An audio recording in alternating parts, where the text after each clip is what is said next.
பாத்திரமாக இம்மாத்திரம் கருணை வைத்த பாத்திரமாக இம்மாத்திரம் கருணை வைத்த பாத்திவனே என்றும் ஏத்திடும் செய்வோம் சோத்திரம் செய்வேனே இரட்சகனை சோத்திரம் செய்வேனே இரட்சகனை சோத்திரம் செய்வேனே இரட்சகனை சோத்திரம் செய்வேனே.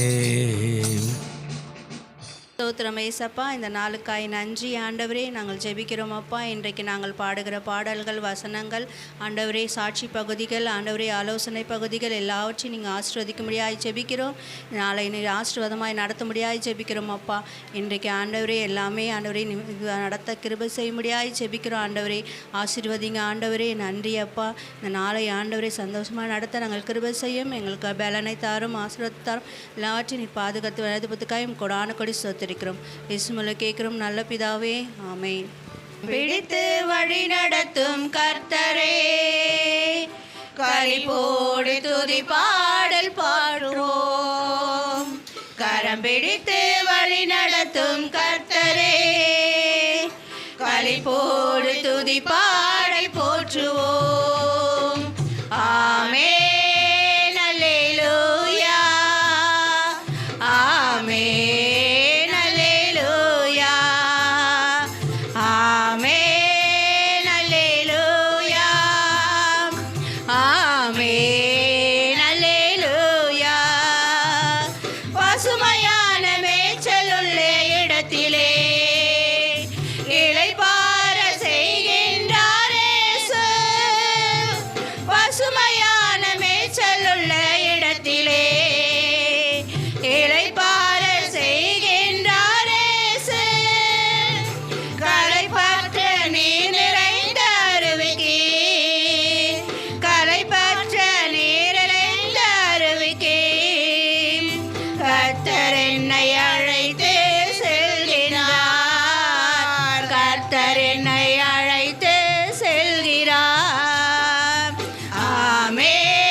என் இயேசு தருகிறார் என்றும் ஆனந்தம். என் இயேசு தருகிறார் துதிப்பேன் துதிப்பேன் துதித்து கொண்டே இருப்பேன். துதிப்பேன் துதிப்பேன் துதித்து கொண்டே இருப்பேன். அல்லேலூயா ஆனந்தமே, அல்லேலூயா ஆனந்தமே, அல்லேலூயா ஆனந்தமே, அல்லேலூயா ஆனந்தமே. உன்னதர் மறைவில் வல்லவர் நிழலில் என்றும் தாங்குவேன். உன்னதர் மறைவில் வல்லவர் நிழலில் என்றும் தாங்குவேன். தேவனை நோக்கி அடைக்கல பாதை என்றே சொல்லுவேன். தேவனை நோக்கி அடைக்கல பாதை என்றே சொல்லுவேன். அல்லேலூயா ஆனந்தமே, அல்லேலூயா ஆனந்தமே, அல்லேலூயா ஆனந்தமே, அல்லேலூயா ஆனந்தமே. துதிப்பேன் துதிப்பேன் துதித்து கொண்டே இருப்பேன். துதிப்பேன் துதிப்பேன் துதித்து கொண்டே இருப்பேன். தமது சிறகால் என்னை மூடி காத்து நடத்துவார். தமது சிறகால் என்னை மூடி காத்து நடத்துவார்.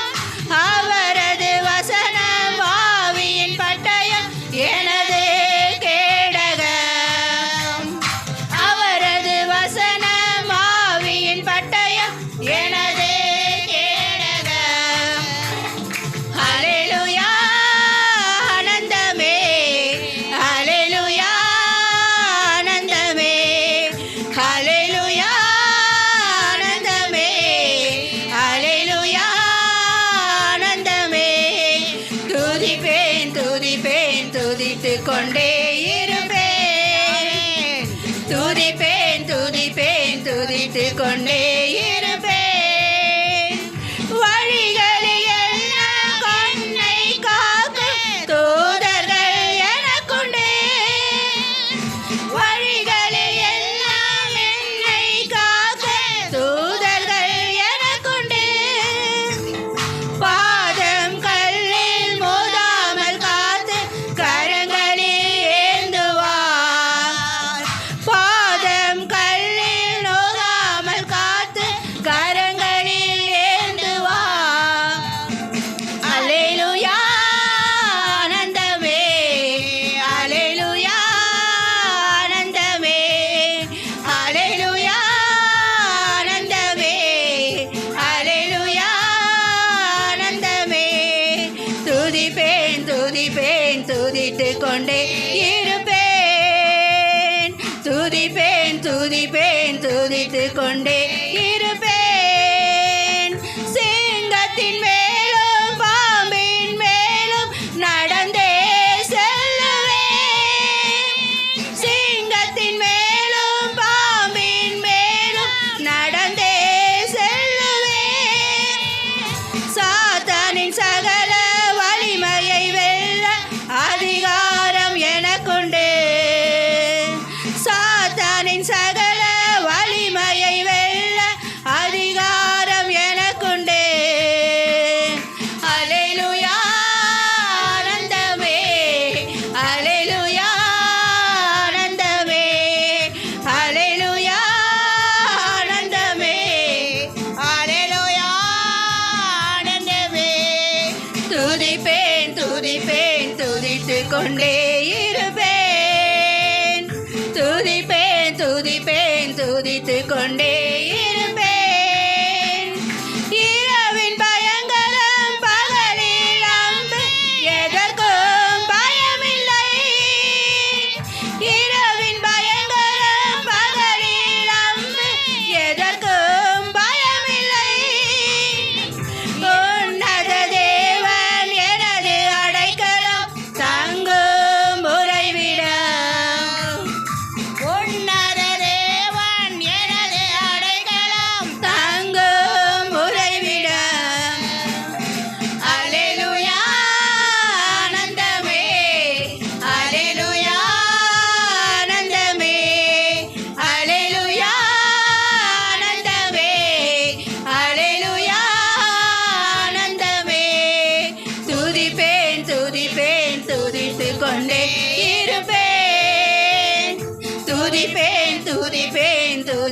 கொண்டே இருப்பேன். வாயை திறந்து ஆண்டவரை பரிசுத்தமானவரே, ஆமென். துதிக்கிறோம் ஆண்டவரே, வல்லமையுள்ளவரே, ஸ்தோத்திரிக்கிறோம் ஆண்டவரே. இந்த 6 நாள் எங்களை வழிநடத்தின எங்கள் தேவன், இந்த ஆண்டவரே இந்த ஓய்வு நாள்ல எங்களை கொண்டு வந்திருக்கிறீர்கள் அப்பா. உமக்கு நன்றி செலுத்துகிறோம் கர்த்தாவே. சோத்ரம் சோத்ரம். Thank you Jesus. அப்பா உம்மை நன்றியோடு துதிக்கிறோம் ராஜா. ஜீவனை கொடுத்த என் தேவனுக்கு கோடான கோடி ஸ்தோத்திரம். சிங்காசனத்தில் வீற்றிருக்கும் தேவனுக்கு நன்றி செலுத்துகிறோம் கர்த்தாவே. சோத்ரம் சோத்ரம்.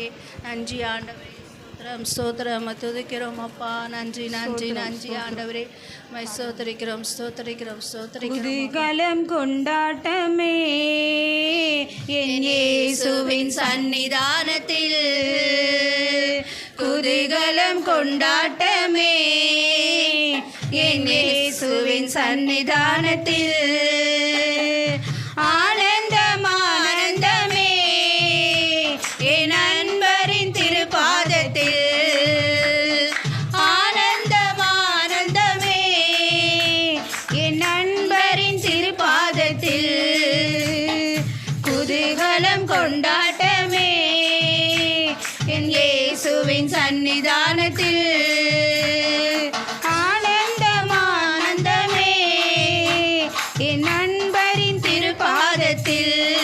நல்ல கைத்தட்டி சொல்லுவான். குதூகலம் கொண்டாட்டமே தம்பிமார் கைத்தட்டு, எல்லாம் கண்ண மூடு. இயேசுவின் சந்நிதானத்தில், தங்கச்சி எல்லாம் கைத்தட்டு, எல்லாம் கண்ண மூடி சொல்லு. பாவமெல்லாம் பறந்தது, நோய்கள் எல்லாம் தீர்ந்தது இயேசுவின் இரத்தத்தினால். பாவமெல்லாம் பறந்தது, நோய்கள் எல்லாம் தீர்ந்தது இயேசுவின் இரத்தத்தினால். கிறிஸ்துவுக்குள் வாழ்வு கிருபையால் மீட்டு பரிசுத்த ஆவியினால். கிறிஸ்துவுக்குள் வாழ்வு கிருபையால் மீட்டு பரிசுத்த ஆவியினால். குதூகலம் கொண்டாட்டமே என் இயேசுவின் சந்நிதானத்தில், உற்சாகமாய். குதூகலம் கொண்டாட்டமே கண்ணை என் மூடு எல்லாம். இயேசுவின் சந்நிதானத்தில். தேவாதி தேவன் தினம்தோறும் தங்கும் தேவாலயம் நானே. தேவாதி தேவன் தினம்தோறும் தங்கும் தேவாலயம் நானே. ஆவியான தேவன் அச்சாரமானார் அதிசயம் அதிசயமே. ஆவியான தேவன் அச்சாரமானார் அதிசயம் அதிசயமே. குதூகலம் கொண்டாட்டமே என் இயேசுவின் சந்நிதானத்தில், குதூகலம் கொண்டாட்டமே என் இயேசுவின் சந்நிதானத்தில். விடுதலை நாயகன் வெற்றியை தருகிறார், எனக்குள்ளே இருக்கிறார். என்ன ஆனந்தம், விடுதலை நாயகன் சோத்ரம் ஆண்டவரே. வெற்றியை தருகிறார், எல்லாரும் ஆண்டவரை நோக்கி எனக்குள்ளே இருக்கிறார். ஆமென். என்ன ஆனந்தம், நீங்கி போகும், வியாதிகள் நீங்கி போகும், வறுமைகள் நீங்கி போகும். சோத்ரம் சோத்ரம் ராஜா, உம்மை துதிக்கிறோம் ராஜா. இந்த துதிக்கிற வேளையில தேவ பிரசன்னம் நன்றி ஆண்டவரே, உம்மை துதிக்கிறோம் அப்பா, உம்மை ஸ்தோத்திரிக்கிறோம் பரிசுத்தரே, வல்லமையுள்ளவரே, ஸ்தோத்திரிக்கிறோம் ஆண்டவரே. நன்றி ஆண்டவரே, விடுதலை கொடுங்க அப்பா. சத்தியத்தை அறிவீர்கள், சத்தியம் உங்களை விடுதலையாக்கும் சொல்லியிருக்கிறேன் தகப்பனே. எல்லாரும் வாயை திறந்து துதிக்கிறோம் அப்பா. ஆண்டவரே நீ விடுதலை கொடுங்க தகப்பனே. ஸ்தோத்திரிக்கிறோம் ஸ்தோத்திரிக்கிறோம் ஸ்தோத்திரிக்கிறோம் பரிசுத்தமுள்ளவரே. நன்றி ஆடி அப்பா. மகிழ்வேன், தினம் ஆடி ஆடி துதிப்பேன், நான் பாடி பாடி மகிழ்வேன். தினம் ஆடி ஆடி துதிப்பேன், எங்கும் ஓடி ஓடி சொல்லுவேன், என் இயேசு ஜீவிக்கிறார். எங்கும் ஓடி ஓடி சொல்லுவேன், என் இயேசு ஜீவிக்கிறார். விடுதலை நாயகன் வெற்றியை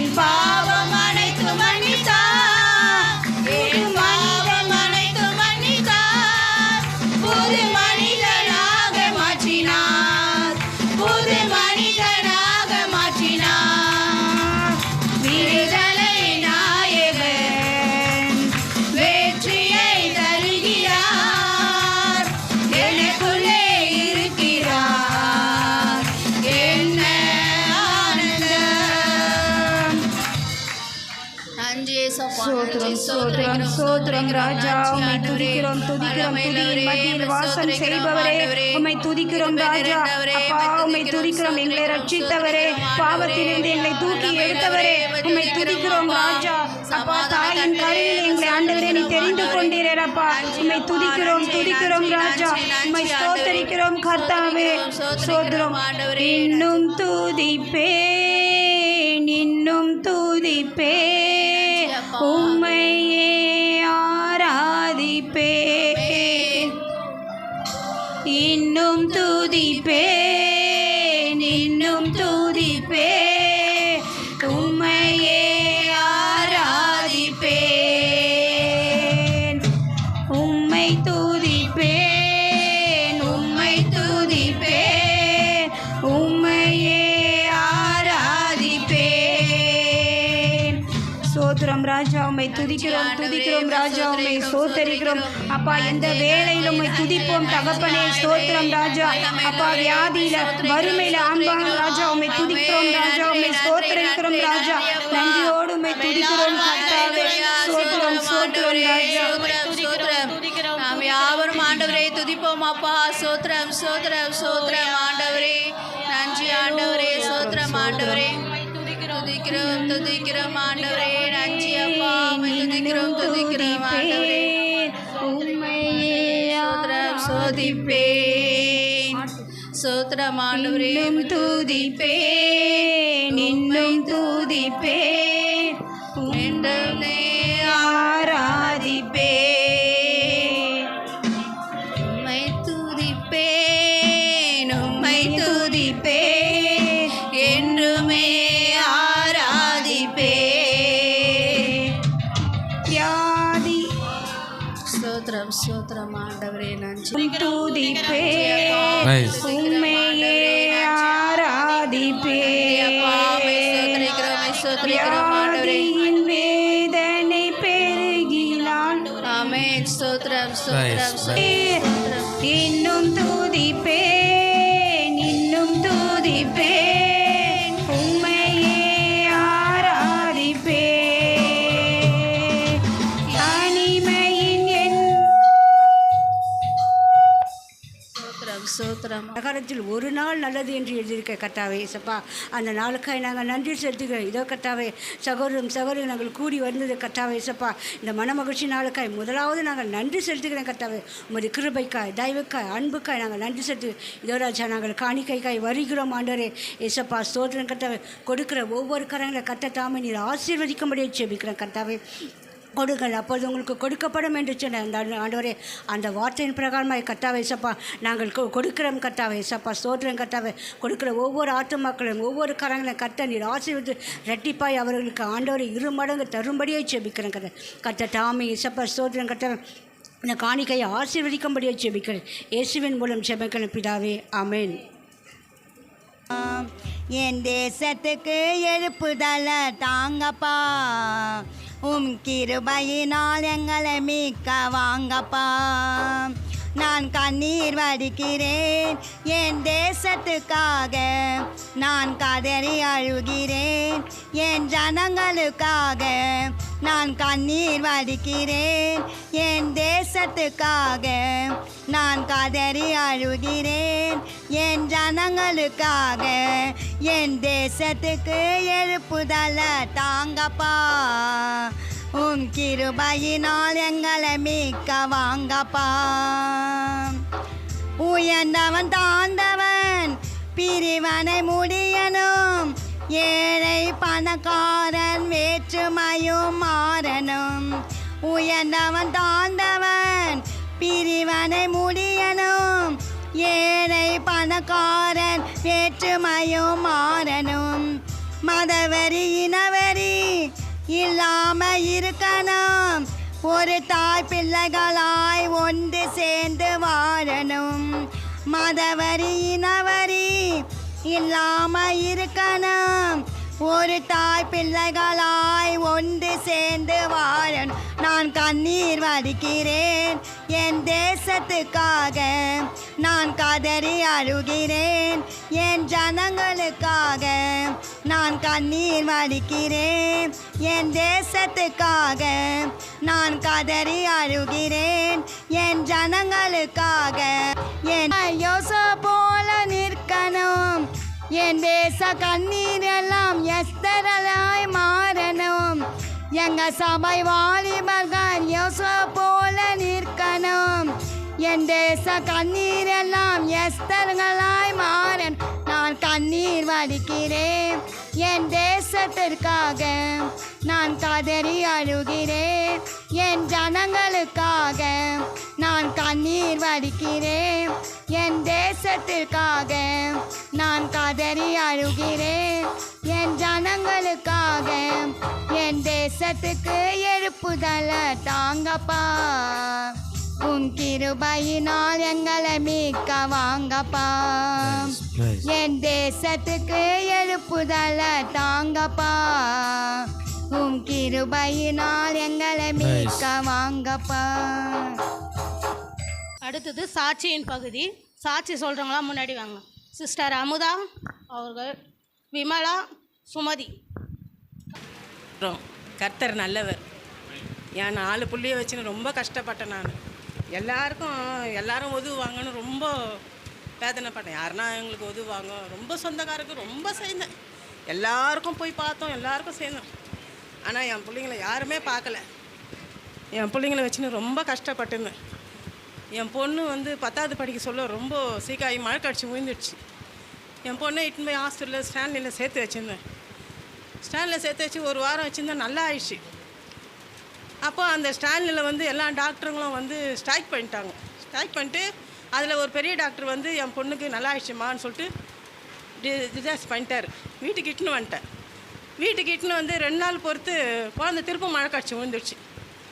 ஐயோ, மழை காய்ச்சி சொல்லிட்டு திரும்ப இட்டுன்னு போய் திரும்ப சார் அந்த டாக்டர் சேர்த்துக்கவே மாட்டேன்ட்டார். ஏன், நான் பார்த்துருந்தேன், நீ எப்படி இன்னொரு டாக்டர் கேட்டு நீ எடுத்துன்னு போன, நான் பார்க்க மாட்டேன்னு சொல்லிட்டார். அவர் காலில் விழுந்தான். ஐயா, என் பொண்ணு ஒரே ஒரு பொண்ணு தவமாக இருந்து பெற்றுக்கிறேன், என் பொண்ணை எப்படின்னா காப்பாற்றி கூடாயான்னு காலில் விழுந்தேன். அவர் அப்போ கூட ஏற்றுக்க மாட்டான்டா, நான் இவ்வளோ ட்ரீட்மெண்ட் பார்த்து வச்சுருந்தேன், நீ எப்படி அவர் சொன்னதை கேட்டு நீ எப்படி இட்டுன்னு பண்ணான்னு டாக்டர் திட்டினார். இல்லையா, எப்படின்னா காப்பாற்றுங்க ஐயான்னு சொல்லிட்டு அவர் காலில் அவர் சூவை கெட்டியாக பிடிச்சிக்கினேன், விடவே இல்லை. அப்புறம் இட்டுன்னு போய் பெட்டில் சேர்த்து திருப்பம் பார்த்தா என் பொண்ணுக்கு நரம்பு கிடைக்கவே இல்லை. எவ்வளோ ட்ரையல் பண்ணாங்க, காலையிலேருந்து சாயங்காலம் 8 மணி வரைக்கும் ட்ரையல் பண்ணாங்க, நரம்பு கிடைக்கவே இல்லை. என் பொண்ணு கொஞ்சம் கொஞ்சமாக என் பொண்ணுக்கு உயிர் போய்க்கினே இருக்குது, நல்லா தெரியுது. எல்லா டாக்டரையும் காலில் பிடிச்சி காலோட ஈத்துன்னு போனார் என்ன. ஐயா, இப்போ நான் காப்பாற்று, ஏம்மா எங்களால் முடியாதுமா, நரம்பு கிடைக்கல, நீ கும்பிட்ற தெய்வத்தை கும்பிடுமா, எங்களால் முடியாது, ஆண்டவர் தம்மா பார்த்துக்கணும் அப்படின்னு சொல்லிட்டு போயிட்டார். நானும் எவ்வளோ அழுது அந்த இடத்துல செம்மையாக அழுதேன். எல்லாரும் பக்கத்தில் இருக்கிறவங்க எல்லாருமே பார்த்தாங்க, என் பொண்ணுக்கு உயிர் போயிடுச்சு, அவ்வளோதான், யாருமே இல்லை என் பொண்ணுக்கு. எங்கள் சொந்தக்காரங்களாம் என் பொண்ணு மேலே 100 ரூபா 200 ரூபா வச்சுட்டு போனாங்க. என் சொந்தக்காரங்களை எவ்வளோ பார்த்தோம் தெரியுமா, நாங்கள் எங்கள் பணத்தையே அழித்தோம். என் பொண்ணுக்கு உயிர் போயிடுச்சு, அவ்வளோதான், என்னால் முடியல. நான் என்ன பண்ணேன், 8 மணிக்கு மேலே என் தம்பிக்கு ஃபோன் பண்ணவே முடியாது. என் தம்பி தான் கொஞ்சம் தைக்கிற சொல்லியிருந்தான். 1 மணி ஆயிடுச்சு, நைட்டு 1 மணி வரைக்கும் அந்த பணத்தை வச்சு நான் அப்படியே உட்காந்துக்கிறேன். என் தம்பி 1 மணிக்கு ஃபோன் பண்ணான், இயேசுவின் நாமத்தில் 1 மணிக்கு ஃபோன் பண்ணி, அம்தா, ஆண்டவர் உயிரை எடுக்கிறவர் இல்லை, உயிரை கொடுக்குறவர், அம்தா தண்ணி இருந்தால் ஊற்று அவளுக்கு வாயில் அப்படின்னு. செத்துட்டா என் பொண்ணு. எல்லாரும் அழுதாங்க. எனக்கு ஆண்டவர் பேசுகிற மாரி தான் இருந்துச்சு, என் தம்பி பேசுகிற மாரியே இல்லை. என்ன பண்ணேன், எழுந்து அவளோடைய நான் தான் ரொம்ப டேஞ்சர் ஆகிட்டேன். அது உள்ள எழுந்து தண்ணி எடுத்து வாயில் ஊற்றினா வாயில் போவே இல்லை. அப்புறம் 1 மணி இருக்கும், தண்ணி ஊற்றிக்கினே அம்தா, ஃபோனு பேசிக்கினே, நான் ஃபோனில் நிறுத்தவே இல்லை, ஊற்றிக்கினே அம்தா, ஊற்றிக்கணும், தண்ணி வெளியே வந்தால் கூட ஊற்றிக்கினே அம்தா, ஆண்டவர் உயிர் கொடுக்குறவர் அம்தா, உயிர் எடுக்கிறவரில் அம்தா, தண்ணி ஊற்றிக்கினே. என் பொண்ணு என் கையை பிடிச்சா, ஆண்டவருக்கு சோத்திரம், என் பொண்ணு என் கையை பிடிச்சிது, செத்து போன பொண்ணு என் கையை பிடிச்சி அந்த இடத்துல கத்தி கத்தி கத்தி, ஆண்டவரே ஏசப்பா ஏசப்பான்னு கத்தி. பக்கத்தில் இருக்கிற சொன்னாங்க, அம்மா நீ கூப்பிட்ட குரலுக்கு ஒரு ஆவி இந்த பக்கம் ஒரு வெள்ளையா உருவம் வந்ததுமா அப்படின்னு சொன்னாங்க. என் பொண்ணுக்கு உயிர் வந்துச்சு. என் பொண்ணை மீட்டை எடுத்துட்டு வந்தேன். சொன்னேன், அம்மா குமாரா, நான் எப்படின்னா சர்ச்சைக்கு போனேன்டா, ஆசீர்வாதரா, ஏசு என் பொண்ணு உயிரை கொடுத்தாட்றா அப்படின்னு சொன்னேன். நீ போம்தா, இங்கே போ, இந்த ராஜா டாக்டர் எதிர்க்கிறாங்க போகணும். நான் ஐயாண்ட அழுதேன், ஐயா இந்தமாரி என் குடும்பம் இருக்குது, அம்மா நீ கவலைப்படாதம்மா, உன் பிள்ளைங்கள ஏசாப்பாண்ட ஒப்பாடிம்மா, அவர் பார்த்துவாருமா. ஐயா சொன்னார், என் பிள்ளைங்க 2 பிள்ளைக்கும் திருமணம் ஆச்சு. இன்னும் 2 பிள்ளைக்கு திருமணம் ஆக போகிறார். இயேசுக்கு கோடியான கோடி நன்றி. உங்கள் பொண்ணு வந்துக்குதா? போன வருஷம் 4ஆம் தேதி என் கணவர் இறந்துட்டார். ரொம்ப மனசு கஷ்டமாக இருந்துச்சு. நல்லா இருந்தது, இறந்துட்டாரு. ஒன்றுமே புரியல எனக்கு. ஞாயிற்றுக்கிழமை கோயிலுக்கு போயிட்டு வரேங்க, போயிட்டு வாங்கினாங்க. சரின்னு போய் வரதுக்குள்ளே ஒரு மாதிரியாக படுத்து நின்றார். அப்புறம் திங்கக்கிழமை காலையில் 7:30 மணி இருக்கும், இறந்துட்டார். ஒன்றுமே புரியல எனக்கு. யாருமே இல்லை. என் பொண்ணு வண்டி ஒன்று இருக்குது. அப்புறம் பார்த்தேன், ஏசப்பா சொன்னார், பாஸ்டர் போயிட்டுன்னு வா, நம்ம பாஸ்டர் அவர் ஜபம் பண்ணட்டும், ஜபம் பண்ணால் நல்லது நேற்று நம்ம பாஸ்டர் போயிட்டுன்னு வந்தேன். நான் காலையில் வந்தேன், பார்த்தா இது கூட்டிகிட்டு ஃபோன் நம்பர் இருந்தது. ஃபோன் பண்ணி சொன்னேன், உடனே வந்துட்டார். நம்ம பாஸ்டர் வந்து ஜபம் பண்ணார். ஜபம் பண்ணி ரொம்ப சந்தோஷமாக இருந்தது. உடம்புல ஒரு தைரியம் வந்தது. அதுக்கப்புறம் ஃபோன் பண்ணி பாஸ்டர் வந்து ஜபம் பண்ணிட்டு போயிட்டாரு. அப்புறம் எல்லாருக்கும் ஃபோன் பண்ணி சொல்லி எல்லோரும் வந்தாங்க. எல்லோரும் வந்து நல்லபடியாக எடுத்தாங்க. நன்றி ஏசப்பாக்கு, ரொம்ப நன்றியானவர். கேண்டி ஹாஸ்பிட்டல் அட்மிட் பண்ண வேண்டிய சூழ்நிலை இருந்தது. 1 வாரம் அட்மிட் பண்ணி வச்சாங்க. எல்லாம் டெஸ்ட் எடுத்தாங்க. எல்லாம் டெஸ்ட் எடுத்துகிட்டு எல்லாம் நல்லா இருக்குது, வீட்டுக்கு போகலாம் நீங்கள் அப்படின்னு சொல்லி என்னை அனுப்பிட்டாங்க. நான் சொல்கிறேன் டாக்டர்கிட்ட, சார் எனக்கு நெஞ்செல்லாம் வலிக்குது சார், எனக்கு ஏதோ க்யூர் ஆன மாதிரி தெரியல, எனக்கு உடம்பு ஒரு மாதிரி இருக்குது, நைட் ஆனால் தான் எனக்கு மூச்சு தர்ற மாதிரி வருது சார், எனக்கு இது ஒரு மாதிரி இருக்குதுன்னு சொல்லுவோம். அவங்க இல்லைம்மா நல்லாயிடுச்சுமா, உனக்கு சரியாயிடுச்சு, உனக்கு வந்து வலிக்குதுன்னு சொல்கிறீங்களா, மாத்திரைலாம் கொடுத்துருக்கோம், நீ வீட்டுக்கு போ, படிப்படியாக தான் குணமாகும், ஆனால் உனக்கு ஒன்றும் இல்லை, நீ நல்லா இருக்க, நீ போன்னு சொல்லி என்னை டிஸ்சார்ஜ் பண்ணி அனுப்பிட்டாங்க. வந்துட்டோம். 2-3 மணிக்கெலாம் அனுப்பிட்டாங்க மதியானங்க. வந்து எப்பவும் போல் குளிச்சு எல்லாம் இருந்தோம். திரும்பி நடுராத்திரியில் திரும்பி 12-1 மணிக்கு திரும்ப அந்த மூச்சு திணற மாதிரி மறுபடியும் வந்துடுச்சு எனக்கு. மூச்சு திணற மாதிரி வந்து நைட்டு ஆம்புலன்ஸ் ஃபோன் பண்ணி ஆம்புலன்ஸ்க்கு கூட்டிகிட்டு போய் அட்மிட் பண்ணி வச்சா டாக்டர் மறுநாள் திட்டுறாங்க, உங்களை யார் போக சொன்னது, சார் நீங்கள் தானே சார் போக சொன்னீங்க, நல்லாயிடுச்சு. நான் அப்படின்னு சொன்னேன், மறுபடியும் எனக்கு ஹார்ட்டில் வலிக்குது சார், ஒரு மாதிரி பண்ணுது, படுத்தாலுமே எனக்கு மூச்சு அடைக்கிற மாதிரி இருக்குது, ரொம்ப நேரம் கண்டினியூவாக என்னால் படுக்க முடியலன்னு சொன்னேன் சார். நீங்கள் தான் படிப்படியாக குணமாகும் போங்க அப்படின்னு சொல்லிட்டீங்க, அதனால் வந்துட்டேன் சார், நீங்கள் தானே சார் அனுப்புனீங்கன்னு. திரும்ப என்ன பண்ணாங்க, திரும்ப ஒரு 10 நாள் அட்மிட் பண்ணி மறுபடியும் பழையபடி எல்லா டெஸ்ட்டும் ஒவ்வொன்றா ஒரு டெஸ்ட்டாக எடுத்து எல்லாத்தையும் செக் பண்ணி அதுக்கப்புறம் தான், இல்லை உனக்கு இன்னும் நீர் சரியாக இறங்கலை, லிவரில் நீர் கோத்துருக்குன்னு சொல்லி என்ன பண்ணாங்க, மறுபடியும் அதுக்குண்டான மருந்து மாத்திரையெல்லாம் கொடுத்து எல்லாம் க்யூர் பண்ணி ஹார்ட்டு வீக்காக இருக்குது அப்படின்னு சொன்னாங்க. அதுக்குண்டான மருந்து மாத்திரையெல்லாம் கொடுத்து க்யூர் பண்ணி எல்லாம் சரி பண்ணி கர்த்தர் கிருபையால் எந்த ஒரு சேதமும் இல்லாமல் கர்த்தர் என்ன சுகத்தோடு பலத்தோடு வர வச்சார். கர்த்தருடைய கிருபைக்கு கொடாக்கொடி நன்றி. ஜெபித்த சபா மக்களுக்கு நன்றி. இந்த ஆண்டு வாக்குத்தத்தன்படி சேனைகளின் தேவனாக கர்த்தாவே உங்களுடைய ஆவினால் ஆகும் என்று சொல்லி ஜெபித்தோம். ஒவ்வொரு நாளும் ஜெபித்தோம். அந்த வார்த்தை மூலம் கர்த்தர் என்னை ஆசீர்வதித்தார். கர்த்தருக்கே மகிமை உண்டாவதாக. பரிசுத்த நாளில் என்னை ஒரு சாட்சியாக நிறுத்தின தேவனுக்கு கொடான கோடி ஸ்தோத்திரம். கடந்த நாட்களில் பலகீனமாகவும் இருந்தது, ரொம்ப பலகீனமாக நான் திடீர்னு சாப்பிட்டு படுத்தேன். ஆனால் எனக்கு தலை சுற்றி ஒரே வேர்த்து மயக்கம் வந்து அங்கே வாமிட் எனக்கு தூக்கி அப்படியே சுற்றி அடிக்குது, ஒரே தலை சுற்றி. பார்த்தா பிபியும் ஹையாக இருந்தது, சுகரும் ஹையாக இருந்தது. ரொம்ப வேதனைப்பட்டேன். வீட்டில் யாரும் இல்லை, கணவரும் வேலைக்கு சென்றிருந்தார்.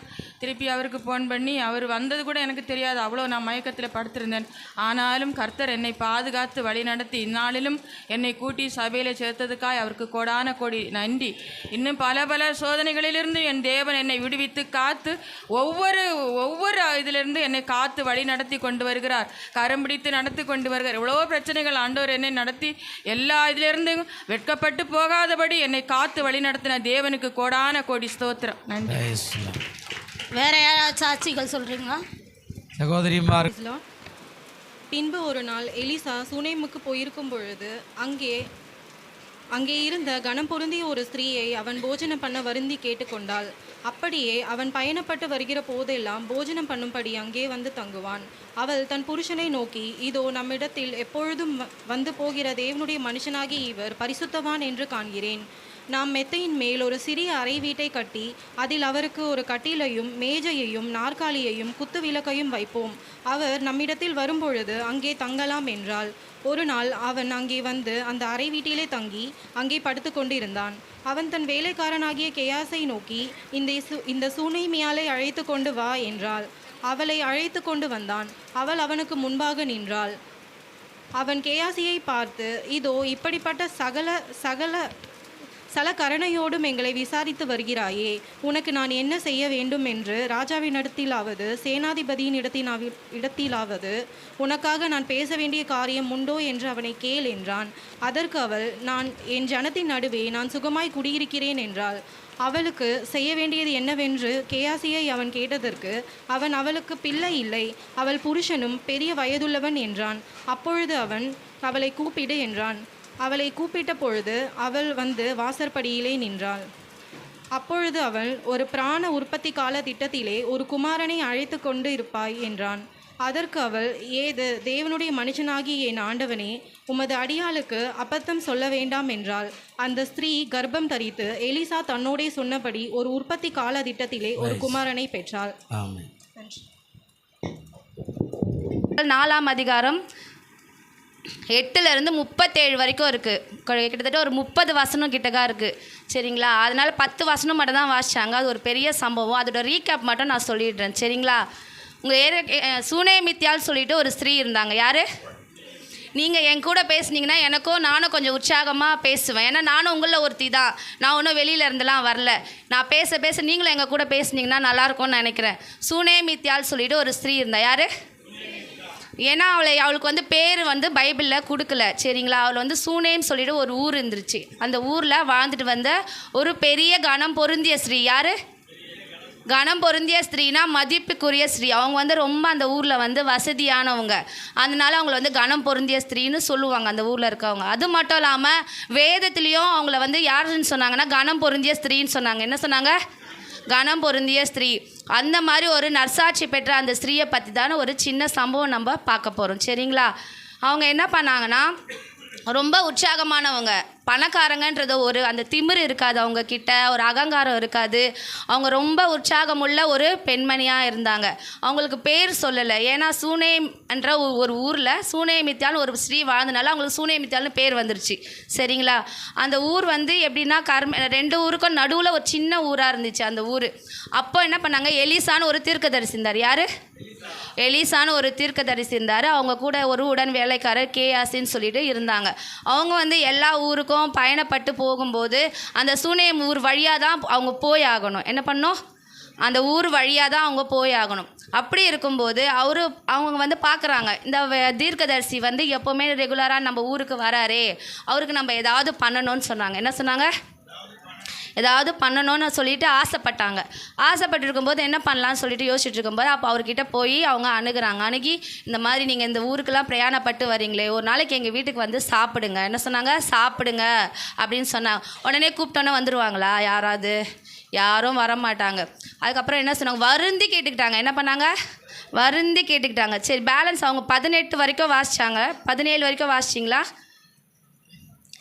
2 ராஜாக்கள் 4ஆம் அதிகாரம் 8வது வசனத்தில் 17லேருந்து 24 வரைக்கும் யாராவது ஒருத்தவங்க வாசிங்க. க்ளோரி சிஸ்டர் வாசிங்க.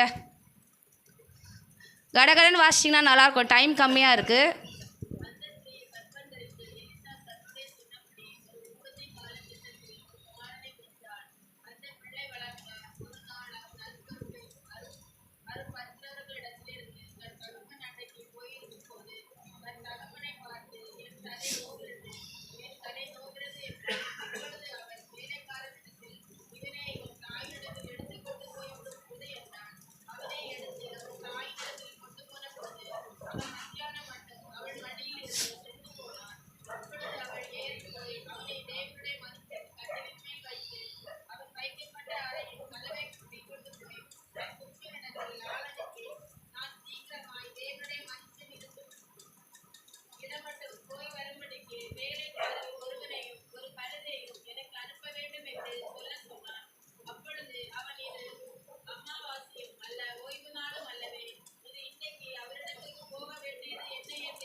மறைத்து வைத்தார்.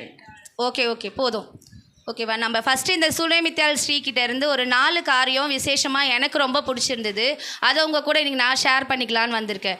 ஏன்னா இந்த சுனேம் என்ற ஊர்லேருந்து வந்ததுனால இந்த சுனேமித்தாள்னு சொல்லிட்டு அவங்களுக்கு ஒரு பேர் இருந்துச்சு. சரிங்களா? அந்த பெண்ணுக்கிட்ட ஒரு விசேஷமான ஒரு காரியம் ஒன்று இருந்துச்சு. முதல்ல முக்கியமானது என்னென்னா, அந்த பெண்ணுக்கு ஆவியை பகுத்தறிகிற அறிவு, அந்த வரம் அவங்கக்கிட்ட இருந்துச்சு. என்ன இருந்துச்சு? ஆவியை பகுத்தறிகிற அறிவு. ஆவியை எப்படி பகுத்தறியணும்? ஒரு மனுஷனை நம்ம எப்படி நம்ம எந்த இன்டென்ஷனில் நம்மக்கிட்ட பழகிறாங்கன்ற சொல்லி அவங்கள பற்றி ஆராய்ஞ்சு அறிகிற அறிவு யார்கிட்ட இருந்தது? அந்த ஸ்ரீகிட்ட இருந்துச்சு. சரிங்களா? அந்த பெண்ணுக்கு அப்படிப்பட்ட ஒரு ஆவி, விசேஷமான அந்த வரத்தை தேவன் வந்து அந்த மகளுக்கு கொடுத்துருந்தாங்க. சரிங்களா? அவர் எப்படின்னா, அந்த ஊழியக்காரர் வந்து பரிசுத்தவானுன்னு சொல்லிட்டு அவங்க தெரிஞ்சாங்க. அவர் எப்படி இருந்தாரா? பரிசுத்தவானுன்னு சொல்லிட்டு ஆண்கள் சைட்லேருந்து தான் ஆன்சர் வருது. பெண்கள் நம்ம தான் பேசணும். பெண்கள் சத்தமாக பேசுங்க. ஹல்லேலூயா சொல்லுங்கள். சத்தமே வரல, எனக்கு கேட்கவே இல்லை. ஹல்லேலூயா. சாப்பிட்லையா யாரும்? சாப்பிட்டீங்களா? சந்தோஷமாக இருங்க. சந்தோஷமாக இருந்தால் தான் நம்மக்கிட்ட என்ன பிரச்சனையாக இருந்தாலும் அது என்ன பண்ணோம்? ஓடி போகும். சரிங்களா? அப்படி இருக்கும்போது அந்த ஊழியக்காரன் பரிசுத்தவானுன்னு சொல்லி அவங்கள என்ன பண்ணாங்கன்னா சாப்பிட கூப்பிட்டாங்க. ரொம்ப வருந்தி கேட்டுக்கிட்டாங்க, நீங்கள் இந்த பக்கம் போகும்போதெல்லாம் என்ன பண்ணணும்? நீங்கள் எங்கள் வீட்டுக்கு வந்து சாப்பிடுங்க, நான் உங்களுக்கு விருந்தெல்லாம் செஞ்சு வைக்கிறேன், நீங்கள் கண்டிப்பாக வரணும்னு சொல்லி ரொம்ப ரெக்வஸ்ட் பண்ணி அந்த பரிசுத்தவானை கூப்பிட்டாங்க. அவங்க பரிசுத்தவானுன்னு சொல்லிட்டு அறிஞ்சதுனால தான் அவங்கள என்ன பண்ணாங்க? வீட்டுக்கு வரவழைச்சி அவங்களுக்கு உபசரிப்புலாம் என்ன பண்ணாங்க. இந்த உலகத்தில் நம்ம கூட என்ன பண்ணோம்? நம்ம ஒரு மனுஷங்கிட்டேயோ சரி, ஒரு சகோதரிக்கிட்டேயோ இல்லை ஒரு சகோதரன்கிட்டயோ நம்ம பழகும்போது நம்ம அவங்கள பற்றி நம்ம எந்த இன்டென்ஷனில் நம்ம பழகுறோன்றது முதல்ல நம்ம ஆராய்ஞ்சிக்கணும். முக்கியமாக வாலிப பெண்கள் தான். வாலிப பெண்கள் எல்லாரையும் என்ன பண்ணுவாங்க? ஈஸியாக நம்பிடுவாங்க. கொஞ்சம் கேர் எடுத்தால் வந்து அவங்க பின்னாடி என்ன பண்ணுவாங்க? அவங்க சொல்கிறதெல்லாம் கேட்குற அளவுக்கு அவங்களுடைய மனசு என்ன பண்ணும்? டோட்டலாக வந்து மாறிடும். அப்படிப்பட்ட காலகட்டத்தில் நம்ம தேவனிடத்தில் பயந்து, ஏசப்பா நம்ம இவங்க வந்து நம்ம பழகுறோம், இவங்க நல்லவங்களா கெட்டவங்களா, அந்த அறிகிற அறிவை வந்து எனக்கு கொடுங்க. அந்த நல்ல காரியமா அது கெட்ட காரியமா அதுன்ற அந்த இன்டென்ஷனை நம்ம முதல்ல தெரிஞ்சுக்கிட்டா தான் இந்த உலகத்தில் என்ன பண்ண முடியும்? மற்ற உலகத்தாரோடு நம்ம ட்ராவல் பண்ண முடியும். இல்லைன்னா நம்மளால் என்ன பண்ண முடியாது? ட்ராவலே பண்ண முடியாது. ஏன்னா நம்ம யாராக இருந்தாலும் அவ்வளோ ஈஸியாக நம்பிடுவோம். நம்ம இவங்க நல்லவங்களா கெட்டவங்களா எதுவுமே நம்மளுக்கு என்ன பண்ண முடியாது, தெரியாது. நான் வந்து சண்முகபுரத்தில் ப்ரௌசிங் சென்டரில் ஒரு அருள் அண்ணான்னு சொல்லிட்டு நம்ம சர்ச்சில் இருந்தார். அவர்கிட்ட நான் ஃபஸ்ட்டு வேலை செஞ்சுட்டு இருந்தேன். அவர் எப்படின்னா கடையில் நிறைய சிஸ்டம் வச்சுருப்பாங்க. அப்போது அந்த டைம்லலாம் வந்து ஆண்ட்ராய்டு ஃபோன்லாம் வந்து கிடையாது, கீபேட் ஃபோன் தான் இருக்கும். நான் சொல்ல ஒரு 15 வருஷத்துக்கு முன்னாடி. சரிங்களா? அப்போ வந்து அந்த சிஸ்டம் நிறைய பேர் வருவாங்க. ஒரு சிஸ்டமில் ஸ்டூடெண்ட் வருவாங்க, ஆஃபீஸர்ஸ் வருவாங்க, எல்லோரும் வந்து 1 hour வந்து ப்ரௌஸ் பண்ணிவிட்டு போவாங்க. அப்படி இருக்கும்போது அந்த அண்ணா வந்து என்கிட்ட சொல்லுவார், யார் யார் வந்து என்னென்னலாம் பண்ணுறாங்க சிஸ்டமில் சொல்லிட்டு நீ செக் பண்ணுமா. நான் வேலைக்கு வந்த புதுசில் அப்போ கேமரா கூட கிடையாது எங்கள் ஆஃபீஸில். நான் சொன்னேன், ஆனால் எனக்கு அவ்வளோவா செக் பண்ண தெரியாது, சிஸ்டம் பற்றி அவ்வளோவா தெரியாதுண்ணா, நீங்கள் தான் சொல்லித்தரணும். ஆனால் அந்த அண்ணா கரெக்டாக சொல்லுவார், யார் யாரெல்லாம் சிஸ்டமில் என்ன மாதிரிலாம் ஒர்க் பண்ணுறாங்க, என்னென்னலாம் பார்க்குறாங்க அப்படின்னு சொல்லிட்டு என்ன பண்ணுவாருன்னா லாஸ்ட் பேஜ் செக் பண்ணுவார். யூடியூப்லேயோ சரி கூகுளில் சரி லாஸ்ட் பேஜை செக் பண்ணால் அவங்க என்னென்ன பார்க்குறாங்கன்றது வந்து ஈஸியாக தெரிஞ்சிடும். அப்படி இருக்கும்போது சொல்லுவார் அவர், இந்த ஆளுங்களெல்லாம் உள்ளே சேர்க்காதம்மா, வெளியே அனுப்பிடு, ஏன்னா அவங்களெல்லாம் சேர்க்காதுன்றி, இவங்களாம் வந்து தப்பான வீடியோஸ்லாம் பார்க்குறாங்க, நீ அனுப்பி விட்ரு, அந்த மாதிரி நம்மளுக்கு தேவையே கிடையாது. நல்லா வந்து ஆஃபீஸ் விஷயமாலோ இல்லை வேறு எதுனா விஷயமா இருந்தாலும் இல்லை படிப்பு விஷயமா இருந்தால் மட்டும் பார்க்கட்டும், நீ வந்து அதே மாதிரி லாஸ்ட் பேஜை செக் பண்ணி அவங்களெல்லாம் வர வேணான்னு சொல்லி சிஸ்டம் இல்லைன்னே சொல்லிவிடு அப்படின்னு சொன்னாங்க. அந்த மாதிரி அந்த பகுத்தறிகிற அறிவு நம்மளுக்கு உஷாராக இருக்கணும். இந்த உலகத்தில் மெயினாக அது நம்மளுக்கு ரொம்ப முக்கியமான ஒரு காரியம். நம்ம தேவனிடத்தில் ஒரு நாளும் நம்ம வெளியே போகும்போது, ஏன்னா நம்ம முக்கால்வாசி ட்ராவல் பண்ணுறது உலகத்தாரோட தான். எல்லாருமே வந்து நம்ம கிறிஸ்டின்ஸ் கிடையாது, எல்லாருமே ஒரே மாதிரியும் இருக்க மாட்டாங்க. அப்படி இருக்கும்போது அந்த பகுத்தறிகிற அறிவு நம்மளுக்கு வேணும்ன்ட்டு நம்ம ஒரு நாளும் நம்ம தேவன்கிட்ட என்ன பண்ணணும்? ஜெபம் பண்ணணும். 1 யோவான் 4:1 வாசிங்க.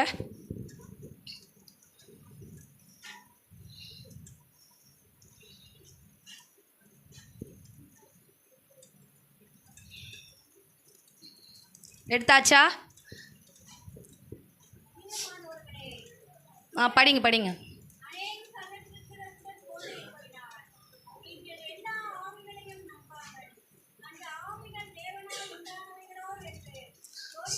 சோதித்து அறியுங்கள் சொல்லியிருக்காங்க. ஓகேங்களா? அவங்க வந்து எல்லா தீர்க்கதரிசிகளையும் அவர் வந்து எலிசா வந்து ஒரு நல்ல தீர்க்கதரிசின்னு அவங்க கண்டதுனால, ஒரு பரிசுத்தவானாக இருந்ததுனால அந்த தேவனுடைய மனுஷனை என்ன பண்ணாங்க, உபசரிப்புக்காக விருந்துக்காக கூப்பிட்டாங்க. அடுத்து அவங்க கிட்ட இருக்கிற நல்ல காரியம் என்னன்னா, அவங்க வந்து உற்சாகமாக எல்லா காரியங்களையும் செய்கிறவங்களா இருந்தாங்க. என்ன பண்ணாங்க?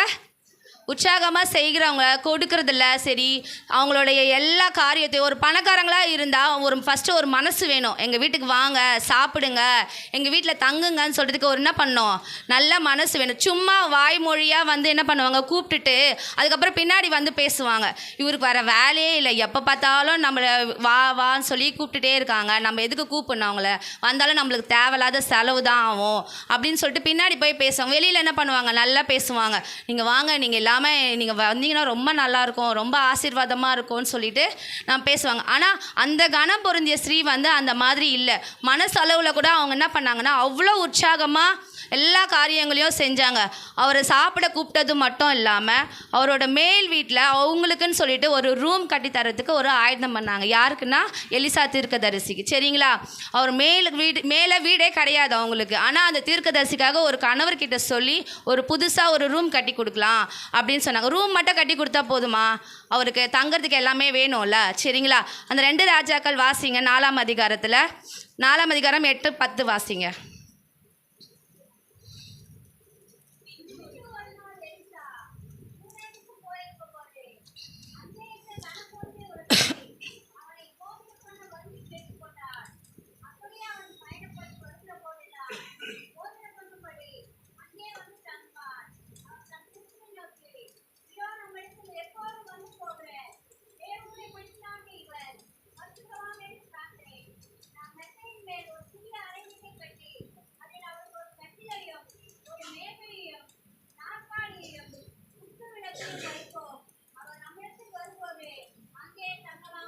பாருங்க, அவங்க மேலே ஒரு வீடு கட்டி கொடுத்துருந்தோம்.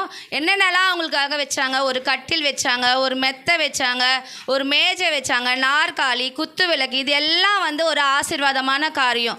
அவர் தங்கிட்டு போகிறாரு, அவ்வளோதானே. அவருக்கு இதெல்லாம் ஏற்பாடு பண்ணி கொடுக்கணும்னு எதனா இருக்கா அவங்களுக்கு? இல்லை.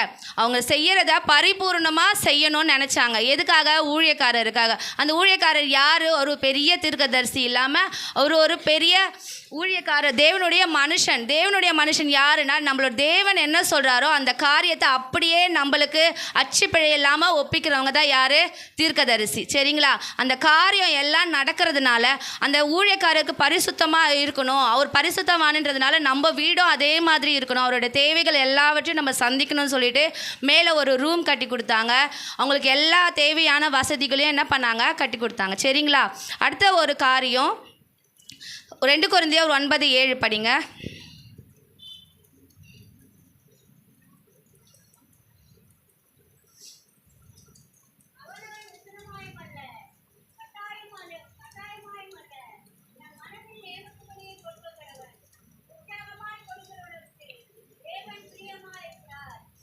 அடுத்தது மத்தேயு 25:40.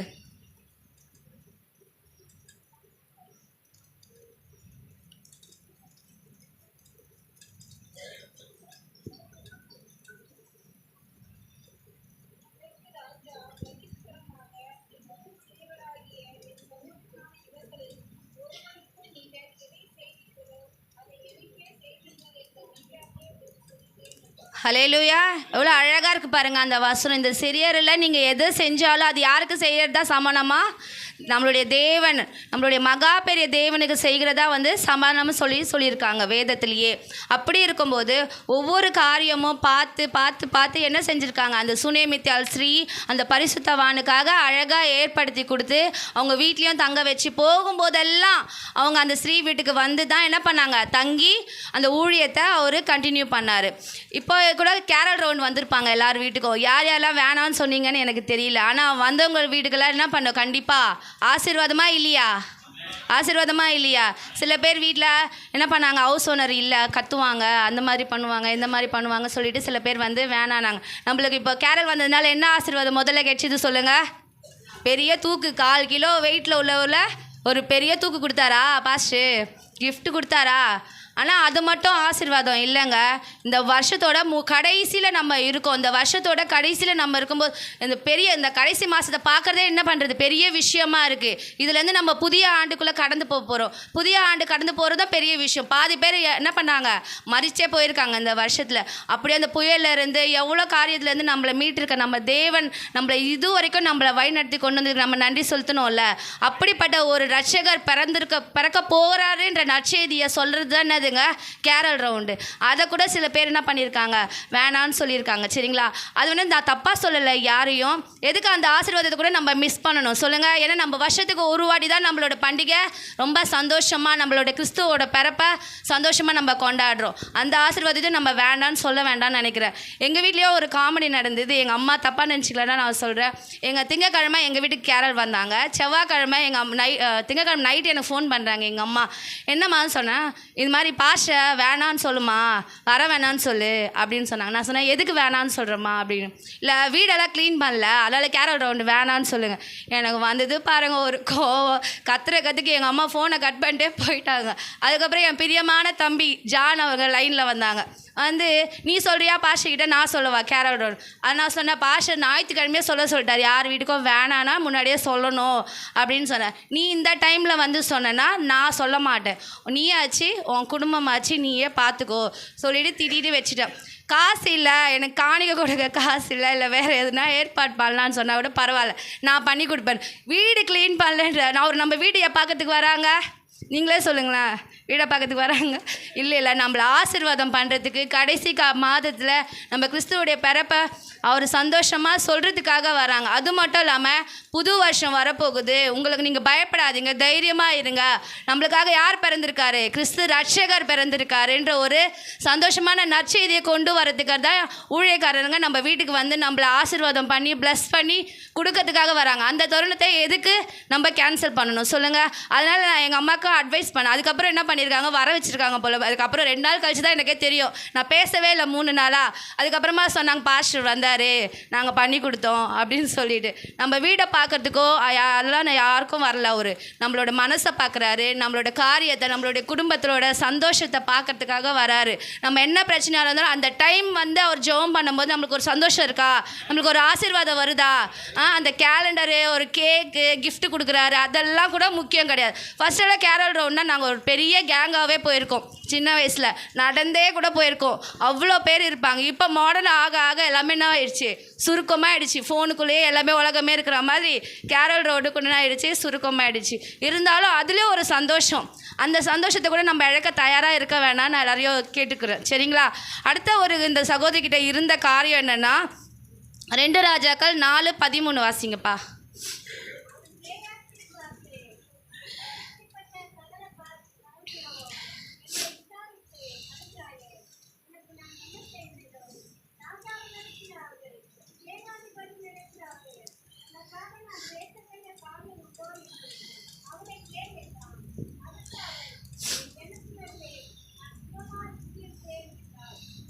அந்த ஊழியக்காரர் என்ன நினச்சார்னா, இந்த சகோதரி இவ்வளோ காரியம் நம்மளுக்காக செய்கிறாங்களே, இவங்க எதையாவது நம்ம கிட்ட எதிர்பார்க்குறாங்களா, அப்படி தானே நம்ம எல்லாரும் நினைப்போம்.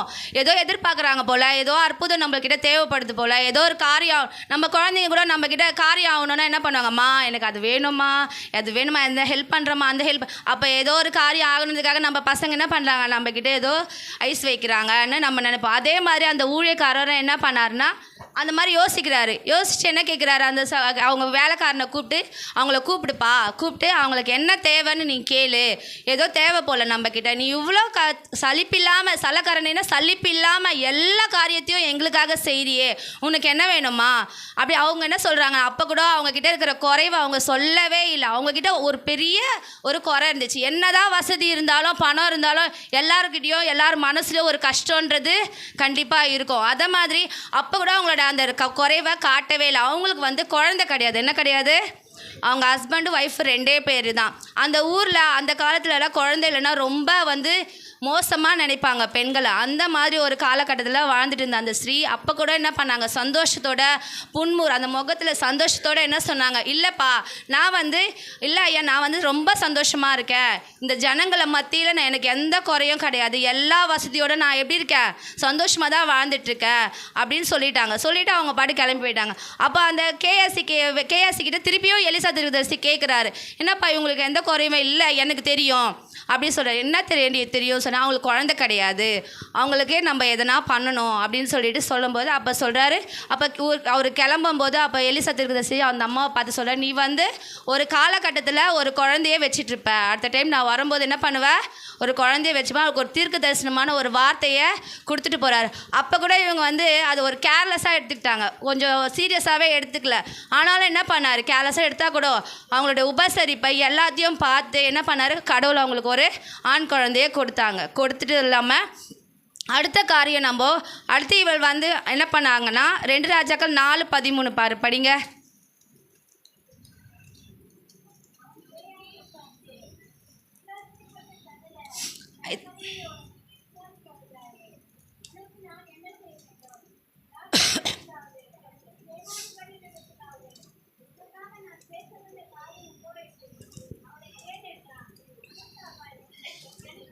நான் சுகமாக இருக்கிறேன்னு சொல்லியிருக்காங்க. இப்போ இதுவே நம்ம பாஸ்டர்கிட்ட நம்ம யாருன்னா பாஸ்டர் நம்ம வீட்டுக்கு நம்ம முதல்ல என்ன சொல்லுவோம், பாஸ்டர் எனக்கு படிப்பு வேணும், பாஸ்டர் எனக்கு இந்த கஷ்டம், எனக்கு அந்த கஷ்டம், எனக்கு ப்ரேயர் பண்ணுங்க, அது பண்ணுங்கன்னு சொல்லுவோமா?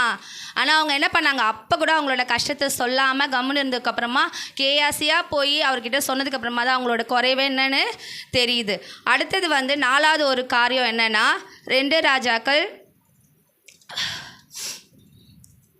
4ஆம் அதிகாரம். அவங்க விசுவாசம் உள்ளவங்களா இருந்தாங்க, சரிங்களா?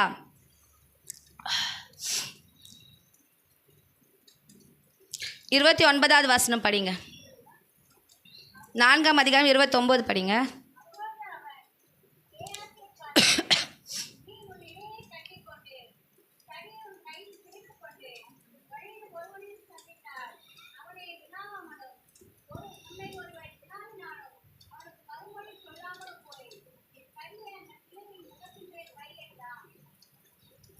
ஓகேவா? அவங்களுக்கு என்னாச்சுன்னா, அவங்களோட குழந்தை திடீர்னு அவங்க அப்பா கூட வயல்வெளிக்கு போயிருந்தாங்க. அப்போ அந்த டைமில் அந்த குழந்தை தலைவலிக்குதுன்னு சொல்லும்போது அவங்க அப்பா கேர் பண்ணாமல், நீ எடுத்துகிட்டு போய் அவங்க அம்மா கிட்ட விட்டுடுப்பா, இது வேண்டாம் அப்படின்னு சொல்லிட்டு கொண்டு போய் விட சொல்லிட்டாங்க. வீட்டில் போயிட்டு அவங்க அம்மா கிட்ட அந்த குழந்தை ரொம்ப கஷ்டப்பட்டு அழுகுது, தலைவலிக்குதுன்னு சொல்லும்போது தலைவலிச்சு திடீர்னு என்ன ஆச்சுன்னா, அவங்க அம்மா மடியில் அந்த குழந்தை இறந்து போயிடுது. என்ன பண்ணுது, இறந்து போயிடுது. இறந்து போனோன்னா அவங்களுக்கு ரொம்ப கஷ்டமாயிடுச்சு. என்னடா இது, நம்ம கேட்கவே இல்லை கடவுள்கிட்ட குழந்தை வேணும்னு, ஆனாலும் கொடுத்துட்டு என்ன பண்ணுச்சு, திடீர்னு இறந்து போச்சு. இறந்து போனோன்னே இவங்க என்ன பண்ணாங்க, நேராக மேலே போனாங்க. மேலே மாடியில் இருக்கார் அந்த ஊழியக்காரர் தங்கியிருக்கிற இடத்துக்கு போய்ட்டு, ஏன்னா அவர் அப்போ அங்கே இல்லை, ஊழியக்காரர் தங்குற இடத்துல போய்ட்டு அந்த குழந்தைய கட்டில் மேலே படுக்க வச்சுட்டு அவங்க பாட்டுக்கு வீட்டை பூட்டிட்டு என்ன பண்ணாங்க, நேராக அவங்க ஹஸ்பண்ட் கிட்டே போனாங்க. எனக்கு நான் உடனே பிரயாணம் பண்ணணும், எனக்கு ஒரு கழுதை கொடுங்க, அந்த கழுதை மேலே நான் போயிட்டு நான் அந்த தீர்க்கதரிசியை பார்த்துட்டு நான் வரேன். அவர் கர்மேல் பர்வதத்தில் இருக்கும்போது அவர்கிட்ட நான் போகணும், நான் பிரயாணப்பட்டு போகணும். அவர் அப்போ கூட என்ன ரீசன் எதுவுமே அவர் கேட்கவே இல்லை.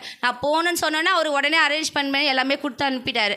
அனுப்பியிருக்கும்போது அந்த வராங்க, ரொம்ப வேகமாக வராங்க தீர்க்கதரிசியை பார்க்கணுன்னு சொல்லிட்டு. அப்போ கேஎஸ்சி என்ன பண்ணுறாரு, அவங்கள தடுக்கிறாரு. இல்லைப்பா அவங்கள விடு, அவங்க ஆத்மா எப்படி இருக்குது, ரொம்ப கஷ்டமாக இருக்குது. அவங்க வெளியில் அவங்கள கேட்குறாங்க, நீ எப்படிமா இருக்க, ரொம்ப நாள் ஆச்சு உன்னை பார்த்து அப்படின்னு கேட்கும்போது, நான் நல்லா தான் இருக்கேன் பாஸ்டர் அப்படின்னு சொல்லிடுறாங்க. சொல்லியும் என்ன பண்ணுறாங்க, ரொம்ப காலை பிடிச்சிட்டு கெட்டிமாக அழுகுறாங்க. என்னென்னு காரியம் சொல்லாமலே என்ன பண்ணுறாங்க, அழுகணுன்னா அப்போ கேஎஸ்சி கேட்குறாரு, என்னாச்சுமா? தீர்க்கதரிசியும் கேட்குறாரு, என்னாச்சு? வேணாம், அவங்க அழுகட்டும், எவ்வளோ நேரம் அழுகுறாங்களோ அழுகட்டும். அவங்க மனசு என்ன பண்ணுது, ரொம்ப கஷ்டப்பட்டு இருக்குது. ஏன்னா அவங்க இத்தனை நாளாக எந்த குறையும் இல்லாமல் சந்தோஷமாக இருந்தாங்க, பணம் இருந்தாலும் சந்தோஷத்தோடு தான் இருந்தாங்க. ஆனால் ஒரு குழந்தைய கொடுத்துட்டு கொஞ்ச நாள் கழிச்சு அது இறந்து போனோன்னா அது அவங்களுக்கு ரொம்ப பாரமாக இருந்துச்சு. அப்படி இருக்கும்போது அந்த கேஎஸ்சி தீர்க்கதரிசி காலை பிடிச்சி அவங்க விடவே இல்லை, கெட்டிமாக பிடிச்சிட்டு எனக்கு ஏதாவது பண்ணுங்கள், என் குழந்தைய காப்பாற்றுங்க, நீங்கள் வாங்க என் கூட இப்போவே கிளம்பி வாங்க. இல்லைம்மா எனக்கு கொஞ்சம் இங்கே வேலை இருக்குது, நான் கேஎஸ்சி அனுப்புகிறேன், நீ போயிட்டு அவங்க கூட போயிட்டு போயிட்டு வாங்க.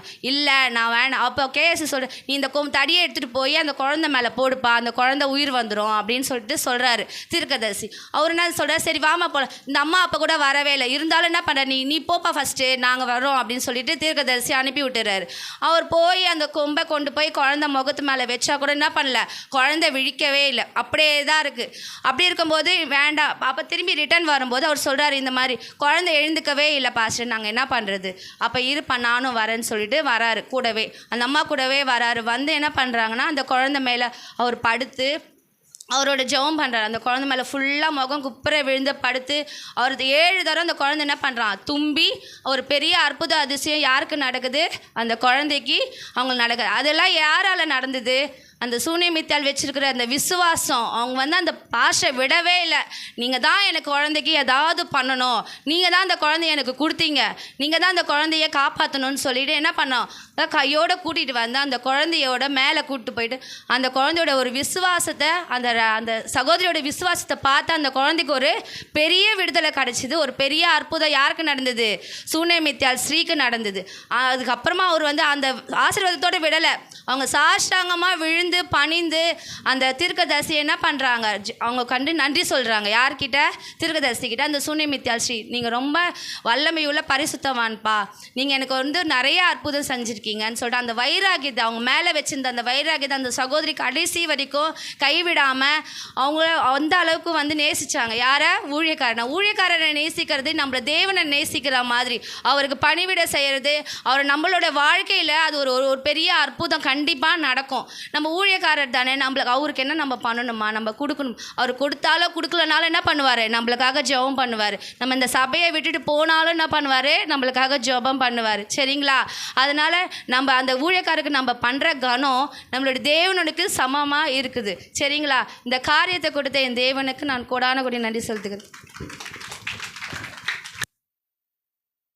என்னங்க இவ்வளோ நேரம் கேட்டிங்களாங்க. அவரே நாம் என்ன செய்கிறாங்களாங்க, பரிசுத்தவான் என்று காண்கிறேன். நீங்கள் அது கேட்டாலும் கேட்கலனாலும் நீங்கள் ஊழியக்காரன், நீங்கள் அப்படி தான் உங்கள் மனசில் நினைக்கணும். அற்புதம் உங்கள் வீட்டில் நடக்கும். ஒரு மோசக்காரன் அப்படின்னாக்கா அற்புதம் நடக்காது. நீங்கள் என்ன வெளியில் போய் கூட நீங்கள் சொல்லிட்டு போங்க. அது வேதத்தினுடைய பகுதி. அதுதான் போகிறாரு வராரு போகிறாரு வராரு. அவர் போய் அந்த அற்புதங்களை செய்கிறார், ஊழியம் செய்கிறார், சேவகம் பண்ணுறார், போய்கிட்டே இருக்கிறார். நம்ம பார்க்குறாங்க. பார்க்கும்போது வீட்டுக்காரர்கிட்ட போய் சொல்கிறாங்க, அவரை பரிசுத்தவான் என்று காண்கிறேன். நீங்கள் எப்பவுமே உங்கள் ஆவிக்குரிய ஊழியக்காரனும் உங்கள் வீட்டு தாய் தகப்பனையும் ரெண்டும் ஒன்று தான். வேதம் சொல்கிறாரு, அதாவது உன் தாயும் தகப்பனையும் என்ன பண்ணுவாயாக. அப்போது கனம், அதுதான் பரிசுத்தவான். நம்ம அப்பாவை நாம் கனம் பண்ணணும், நம்ம அம்மாவை நாம் கனம் பண்ணணும். நம்ம அனாவசியமாக பேசக்கூடாது. இது முதல் காரியம். அதுதான் சபை கூட ஊழியத்தில். ஊழியக்காரனை நீங்கள் பரிசுத்தவானாய் பாருங்கள். அவர் ஒரு பரிசுத்தவான், எங்களுக்காக அனுப்பப்பட்டவர் அப்படின்னு சொல்லி நினைங்க. நீங்கள் அற்புதங்களை பெற்றுக்கொள்ளுவீங்க. அல்லேலூயா.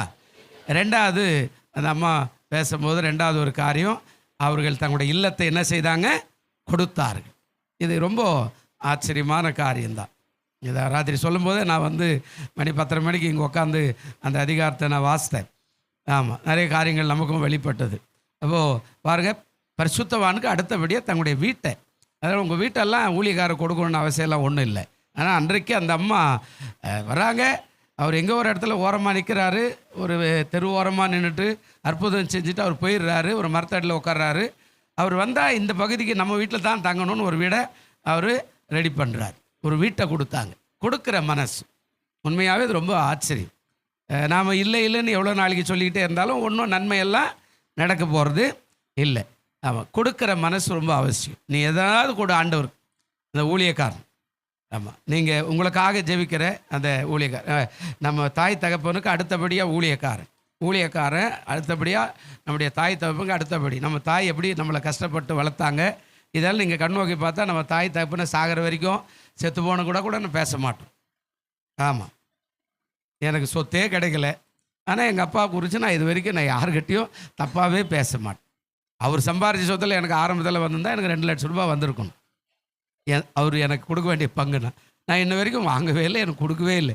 அதனால் நான் அவரை போய் நான் கேவலமாக பேசுறது கிடையாது இது வரைக்கும். பரவாயில்ல, அந்த அப்பா கொடுக்கலாம், எல்லாம் மேலே இருக்கிற அப்பா கொடுத்தார். ஹல்லேலூயா. இப்போ அந்த அண்ணன் தம்பி கூட நான் தான் மேன்மையானவனே. ஆமாம், அடிக்கடிக்கு சொல்லுவாங்க, என்னப்பா நாங்கள் படித்தோம், வேலை செய்கிறோம், மாதம் 50,000 60,000 சம்பாதிக்கிறோம், வீடை கட்டுறோம், ரோடு போட்டோம், எல்லாம் ரைட்டு. ஆனால் முன்ன மாதிரி என்ன எந்த ஊரில் இருக்கிறேனே தெரில. உன்னுடைய அதாவது மாற்றத்தை நாங்கள் பார்க்குறோம். எங்கேயோ இருந்த எப்படி இருந்த உன்னுடைய வார்த்தை அநேகரை ஆறுதல் படுத்து அப்படின்னா அவங்களோட மேன்மையானு. அப்போது கொடுக்குற மனசு. அப்பா அம்மாவை எப்போவுமே கொடுங்க, கனம் பண்ணுது. உன்னை பெத்த தாய் தப்பனை. மாமியார் வீட்டுக்கு வந்துட்டா மாமியாரை தாயா, மாமனாரை தகப்பனா நினைங்க.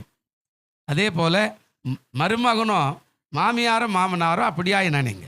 ஆமாம், அதெல்லாம் நீ வீட்டுக்கு வந்துட்டேன், உங்கள் அப்பா அம்மா தூக்கி ரோட்டில் போட்டுரு, இனிமேல் எல்லாம் எங்கள் அப்பா அம்மா நான் தான் அப்படின்னு நல்லா இருக்கக்கூடாது. அதான் உன் தாய் உன் தகப்பன் என்ன செய்யணுங்க, கனம் பண்ணணும். அடுத்தபடியாக ஊழியக்காரன், உங்களுக்காக ஜெபிக்கிறோம். ஆமாம், இவர் கேட்டாலும் சரி கேட்கலனாலும் நீங்கள் கொடுக்க கடமைப்பட்டிருக்கிறீங்க. நீதிமொழி ஒரு வசனம் இருக்கிறார், அது ஒரு வேளை ஞாபகம் இருந்தால் நீங்கள் எடுத்து பாருங்கள். 29 என்னன்னு நினைக்கிறேன். அதில் ஒரு வார்த்தை சொல்கிறார், உன் மந்தையின் மேலே எப்படி யார். அந்த வசனம் இருக்குதா பாருங்கள். நான் பிரசங்கம் பண்ணல, அந்த நீதிமொழிகள் அந்த வசனத்தை மட்டும் நான் உங்களுக்கு கோடிட்டு காட்டிடுறேன். உன் மந்தையின் மேலே நீ எப்படி இருக்கணுமா, அந்த வசனத்தை கொஞ்சம் வாசிங்க. என்ன சொல்கிறாரு பாருங்கள். ஊழியக்காரனுக்கு கொடுக்கப்பட்ட வேலை அந்த மந்தையின் மேலே என்னவாக இருக்கணும், கவனமாக இருக்கணும். அப்போ அந்த மந்தை என்ன கொடுக்கும் அந்த ஊழியக்காரனுக்குன்றது பாருங்கள். அந்த வசனம் நீதிமொழிகள் அதாவது 27 23 வாசிங்க. அழகாக பேசுகிறாரு பாருங்களேன். ஆமாம், வாசிங்க. உன்னுடைய மந்தையின் மேலே நீ எப்படி இருக்கணுமாங்க, ஆடுகளின் மேலே, அதாவது நன்றாய் அறிந்து கொள். அதான் ஊழியக்காரருடைய வேலை, தாய் தகப்பனுடைய வேலை. நம்ம பிள்ளை எங்கே போகுது, பிள்ளைக்கு இந்த பிள்ளைக்கு என்ன சாப்பாடு, அந்த பிள்ளை என்ன விரும்பும், இந்த பிள்ளை எப்போ தூங்குவான், இந்த பிள்ளைக்கு என்ன ட்ரெஸ் பிடிக்கும். இந்த 4 பிள்ளை பெற்றிருந்தா கூட அந்த அம்மாவுக்கும் அந்த அப்பாவுக்கும் அது தெரியும். அப்போ அவர் சொல்கிறாரு, எனக்கும் இங்கே வார்த்தை சொல்கிறாரு, உன் ஆடுகளின் நிலையை நன்றாக என்ன செய்யுங்க. இப்போ எனக்கும் தெரியும், இப்போ சில நேரத்தில் எல்லா பாஸ்டருக்கும் தெரியும் சபையில் எப்போ வெளியில் இருக்கிற போதகரை ஏற்றுவாங்க அப்படின்றது. ஆமாம், எல்லாரும் ஏற்றின்னு போகிறாங்கன்னா அது சரியில்லை அர்த்தம். இப்போ நாம் பேசுகிற நேரம் நம்ம பிள்ளைகளுக்கு நாம் இப்படி பேசணும். அப்போ நாம் பிள்ளைகளுக்கு சாப்பாடு கொடுக்குற நேரம். சில வாரங்கள் வேறு யாத்திரை கூப்பிட்டு ஐயா நீங்கள் பேசுங்க அப்படின்வாங்க. அப்போ நம்ம பிள்ளை இன்றைக்கி என்ன சாப்பிடும், இன்றைக்கி பண்டிகை நாள்னா ஒரு 1/4 கிலோவாவது கறியை எடுத்து நம்ம பிள்ளைக்கு இன்றைக்கி சாப்பாடு கொடுக்கணும். இந்த கறியெல்லாம் இன்றைக்கி சர்வசாதாரண பக்கத்துலேயே ஆட்டுக்கறியும் மாட்டுக்கறியும் கோழிக்கறியுமா விற்றுனுக்கிறாங்க. நாங்கள்லாம் வாழ்ந்த காலத்தில் போன வாரம் அந்த ஐயா சொன்னார், அது மாதிரி தீபாவளினா தோசை கிடைக்கும், பொங்கல்னா இட்லி கிடைக்கும், கறியே அப்போ தான் கிடைக்கும். மற்ற நாட்டில் களி கூழு தான். இதை விற்றா வேறு வழியே கிடையாது. அது 24 மழை பெஞ்சாலும் நமக்கெல்லாம் சளி பிடிக்குது, கோல்ட் ஆகிடுதுன்றதெல்லாம் ஒன்றுமே கிடையாது. அந்த காலத்தில் ஒரு சொம்ப களிக்கு வச்சுட்டு ஒரு வெங்காயமாக பச்சை மிளகா தான் பக்கத்தில் வச்சுருப்பாங்க. தான் சாப்பாடு. தீபாவளி பொங்கல் இது 2 தான் விசேஷம். தீபாவளி கூட அப்புறம் பொங்கல் தான் ரொம்ப பெஸ்ட்டு பண்டிகை. அந்த 4 நாள் நல்ல சாப்பாடு, அதுக்கப்புறம் பழைய கதை தான். இப்போ ஆண்டவர் சொல்கிறாரு, உன் மந்தையை நன்றாய் அறிந்துகொள், உன் மந்தையின் மேலே கவனமாக இரு. ஊழியக்காரன் தாய் தகப்பு எப்படி பிள்ளைகள் மேலே கவனமாக இருக்கிறானோ அவன் இப்படி போயிடுவான், இவன் கூட பேசுகிறான், அவன் சரியில்லாதவன் அப்படின்ற மாதிரினா ஊழியக்காரன் அப்படி தான் இருப்பார். ஏன் வரல இப்போ கேட்பார். நம்மெல்லாம் அப்பப்போ சிக்கிலீவெல்லாம் போட்டு கட் அடிச்சிடுவோம். இருப்பா எனக்கு எவ்வளோ வேலைக்குது. இந்த கவனம். அது கீழே என்ன சொல்கிறாரு பாருங்க, செல்வம் என்றென்றைக்கு என்ன செய்யாது, நிலையாது, கிரீடம் தலைமுறை என்ன செய்யும். ஆனால் கீழே பேசுகிறாரு 26 ஆட்டுக்குட்டிகள் உனக்கு என்ன கொண்டாடணும், வஸ்திரத்தையும் கடாக்கள் வயல் வாங்கத்தக்க கிரயத்தை என்ன செய்யணும். மந்தை மேய்க்கிறவனுக்கு தேவையான சாப்பாடு ஆகாரம் மொத்தமே அந்த ஆடு குட்டிகளை தான் கொடுக்கணும். அது பறந்துக்கிட்டே இருக்கும், அதை வளர்ந்துக்கிட்டே இருக்கணும். அதை ஒருவேளை விற்றோ அல்லது அதனுடைய மயிர்களை கத்தரித்தோ கம்பளிகளை நெய்தோ அதில் விற்றோ அவனுடைய குடும்பத்தை அவன் காப்பாற்றிக்கணும். கீழே இன்னும் கூட சொல்கிறாரு, என்ன பேசுகிறாரு, வெள்ளாட்டு பால் உன் ஆகாரத்துக்கும் உன் வீட்டாரின் ஆகாரத்துக்கும் உன் வேலைக்காரிகளின் பிழைப்புக்கும் என்னவா இருக்கணும். அப்போ இந்த சபை நடத்துகிற எனக்கு போதுமான ஆகாரத்தை நீங்கள் தான் தரணும். உங்கள் அப்பா அம்மா உன்னை பெற்று போட்டு வளர்த்து நல்லா படிக்க வச்சு நல்ல பள்ளியில் அழகு பார்த்து நல்ல பொண்ணை பார்த்து நல்ல மாப்பிள்ளை பார்த்து உங்களை கல்யாணம் பண்ணி வச்சாக்கிறவங்களோ அவங்களுடைய தேவையை நீங்கள் தான் சந்திக்கணும். அல்லேலூயா.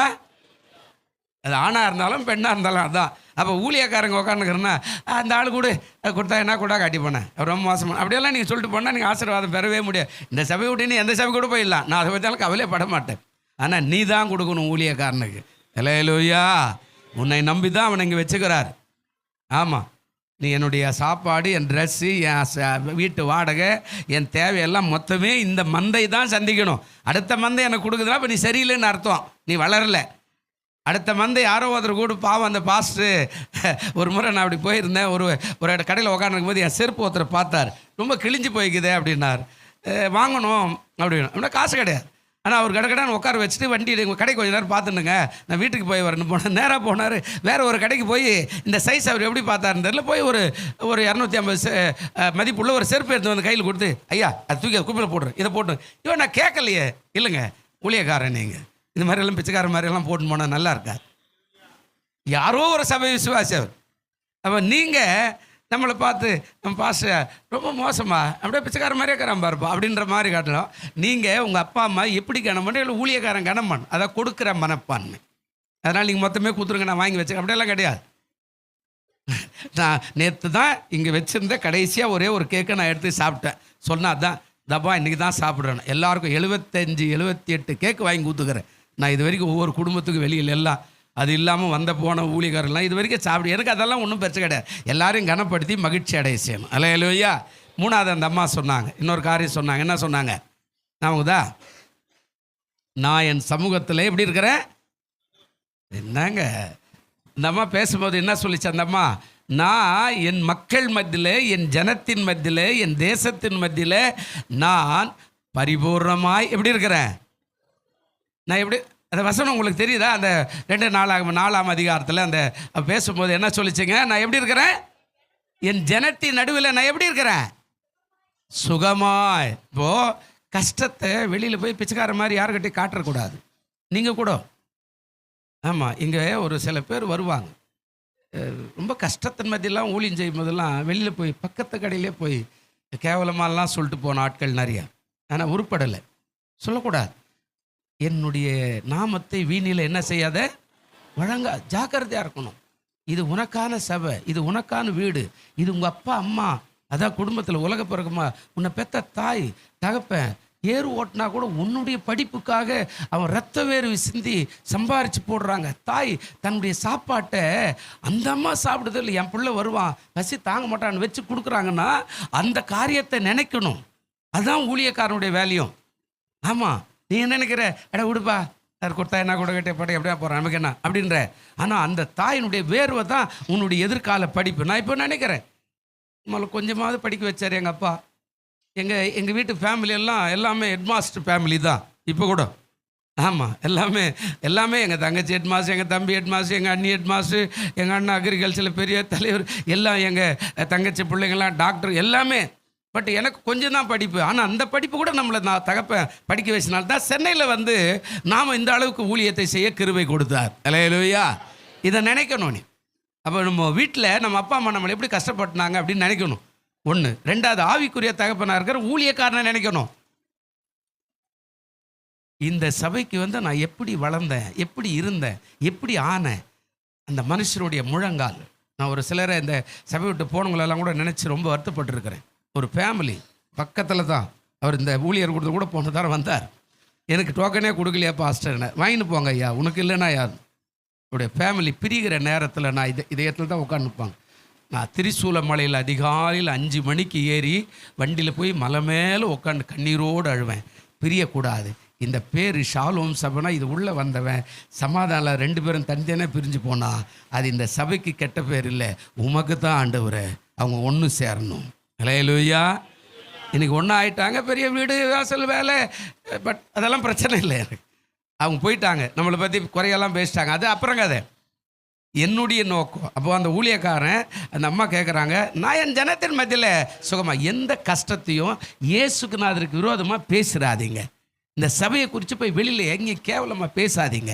இந்த ஊழியக்காரனை குறித்து நீ எங்கேயும் வெளியில் கேவலமாக பேசாதீங்க. உங்கள் அப்பா அம்மா குறித்து எங்கேயும் போய் தாறுமாறாக சொல்லாத சொல்லிடு.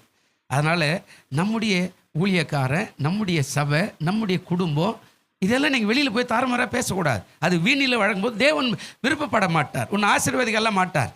ஒருவேளை நம்ம சொல்கிறதுக்கு ரொம்ப ஈஸியாக இருக்கும். அக்கா தெரியுமாக்கா, ஐயோ அவன் மோசமானவங்க, இது ஈஸியாக கூட இருக்கும். ஆனால் பாவம் வாசல் படியில் என்ன செய்யும்? படுத்துக்கிட்டே தான் இருக்கும், அது மாறாது. அதனால் நம்ம சபையை நம்ம எங்கேயும் போய் கேவலமாக பேசாதீங்க. நம்ம ஊழியக்காரனை கேவலம் பேச, நம்ம பெத்த தாய் தப்பனே எங்கேயும் கேவலமாக பேசாதீங்க. சோறே இல்லைனா கூட பரவாயில்ல, சொத்தே கொடுக்கலனா கூட பரவாயில்ல, ஆனால் தேவன் உனக்கு தருவார். அல்லேலூயா. ஆமாங்க, எங்கள் அப்பா எனக்கு கொடுக்க வேண்டாம், நான் சொன்னேன், கொடுக்கல, பரவாயில்லன்ட்டு. நானும் போய் கேட்டு ஒரே ஒரு கதை தான். நீங்கள் எப்படி பேசுனீங்களோ அதே மாதிரி தான் குடும்பத்தார் பேசிட்டாங்க. இவருக்கெல்லாம் கல்யாணம் ஆகுதுவருக்கு எதுக்கு சொத்து அப்படின்னு ஒரு வட்டம் போட்டாங்க எல்லாருமே. இல்லை என்னத்துக்கு எந்நேரம் வந்து சொத்து கொடுன்னு கேட்குறாரு அப்படின்னு. நான் சொத்து எனக்கு ஆகலை, இந்த சபை அப்போ தான் நான் எடுக்கிறேன், வாடகை கட்டுறதுக்கே வழி கிடையாது, ஒருவேளை கொடுத்தா இது ஏதாவது வாங்கலாம் இல்லை ஏதாவது பண்ணலாம் அப்படின்றதுக்காக போய் கேட்குறேன். ஒன்றுமே இது வரைக்கும் வரல, இந்த வரைக்கும் அந்த கைக்கே வரல. எங்கள் அப்பா போய் 15-20 வருஷம் கூட ஆகி போச்சு, எல்லோரும் போயிட்டாங்க. ஆனால் நான் இது வரைக்கும் சொல்ல, எங்கள் அப்பா அந்த சொத்துக்கு பதிலாக எனக்கு அற்புதமான உங்களை தான் சொத்தாக கொடுத்தாரு. அல்லேலூயா.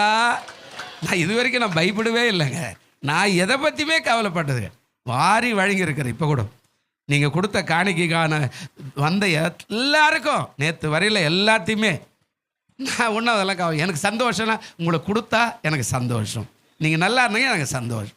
நான் வாரி வச்சுக்கிட்டு நான் வண்டி கட்ட பரலோகம் போகும்போது பணத்தையெல்லாம் என்ன மேலே எதிர்பார்க்க போகிறேன், சோத்திரம் அதெல்லாம் எனக்கு கிடையாது. இங்கே எல்லாமே நல்லா நடக்கணும், சரியாக நடக்கணும், அதான் இந்த காரியம், அவ்வளோதான். 4வது அந்த அம்மா சொன்னாங்க, நீங்கள் எச்சரிக்கை, எப்போவுமே உங்கள் வீட்டு ரகசியத்தை வெளியில் சொல்லாதீங்க.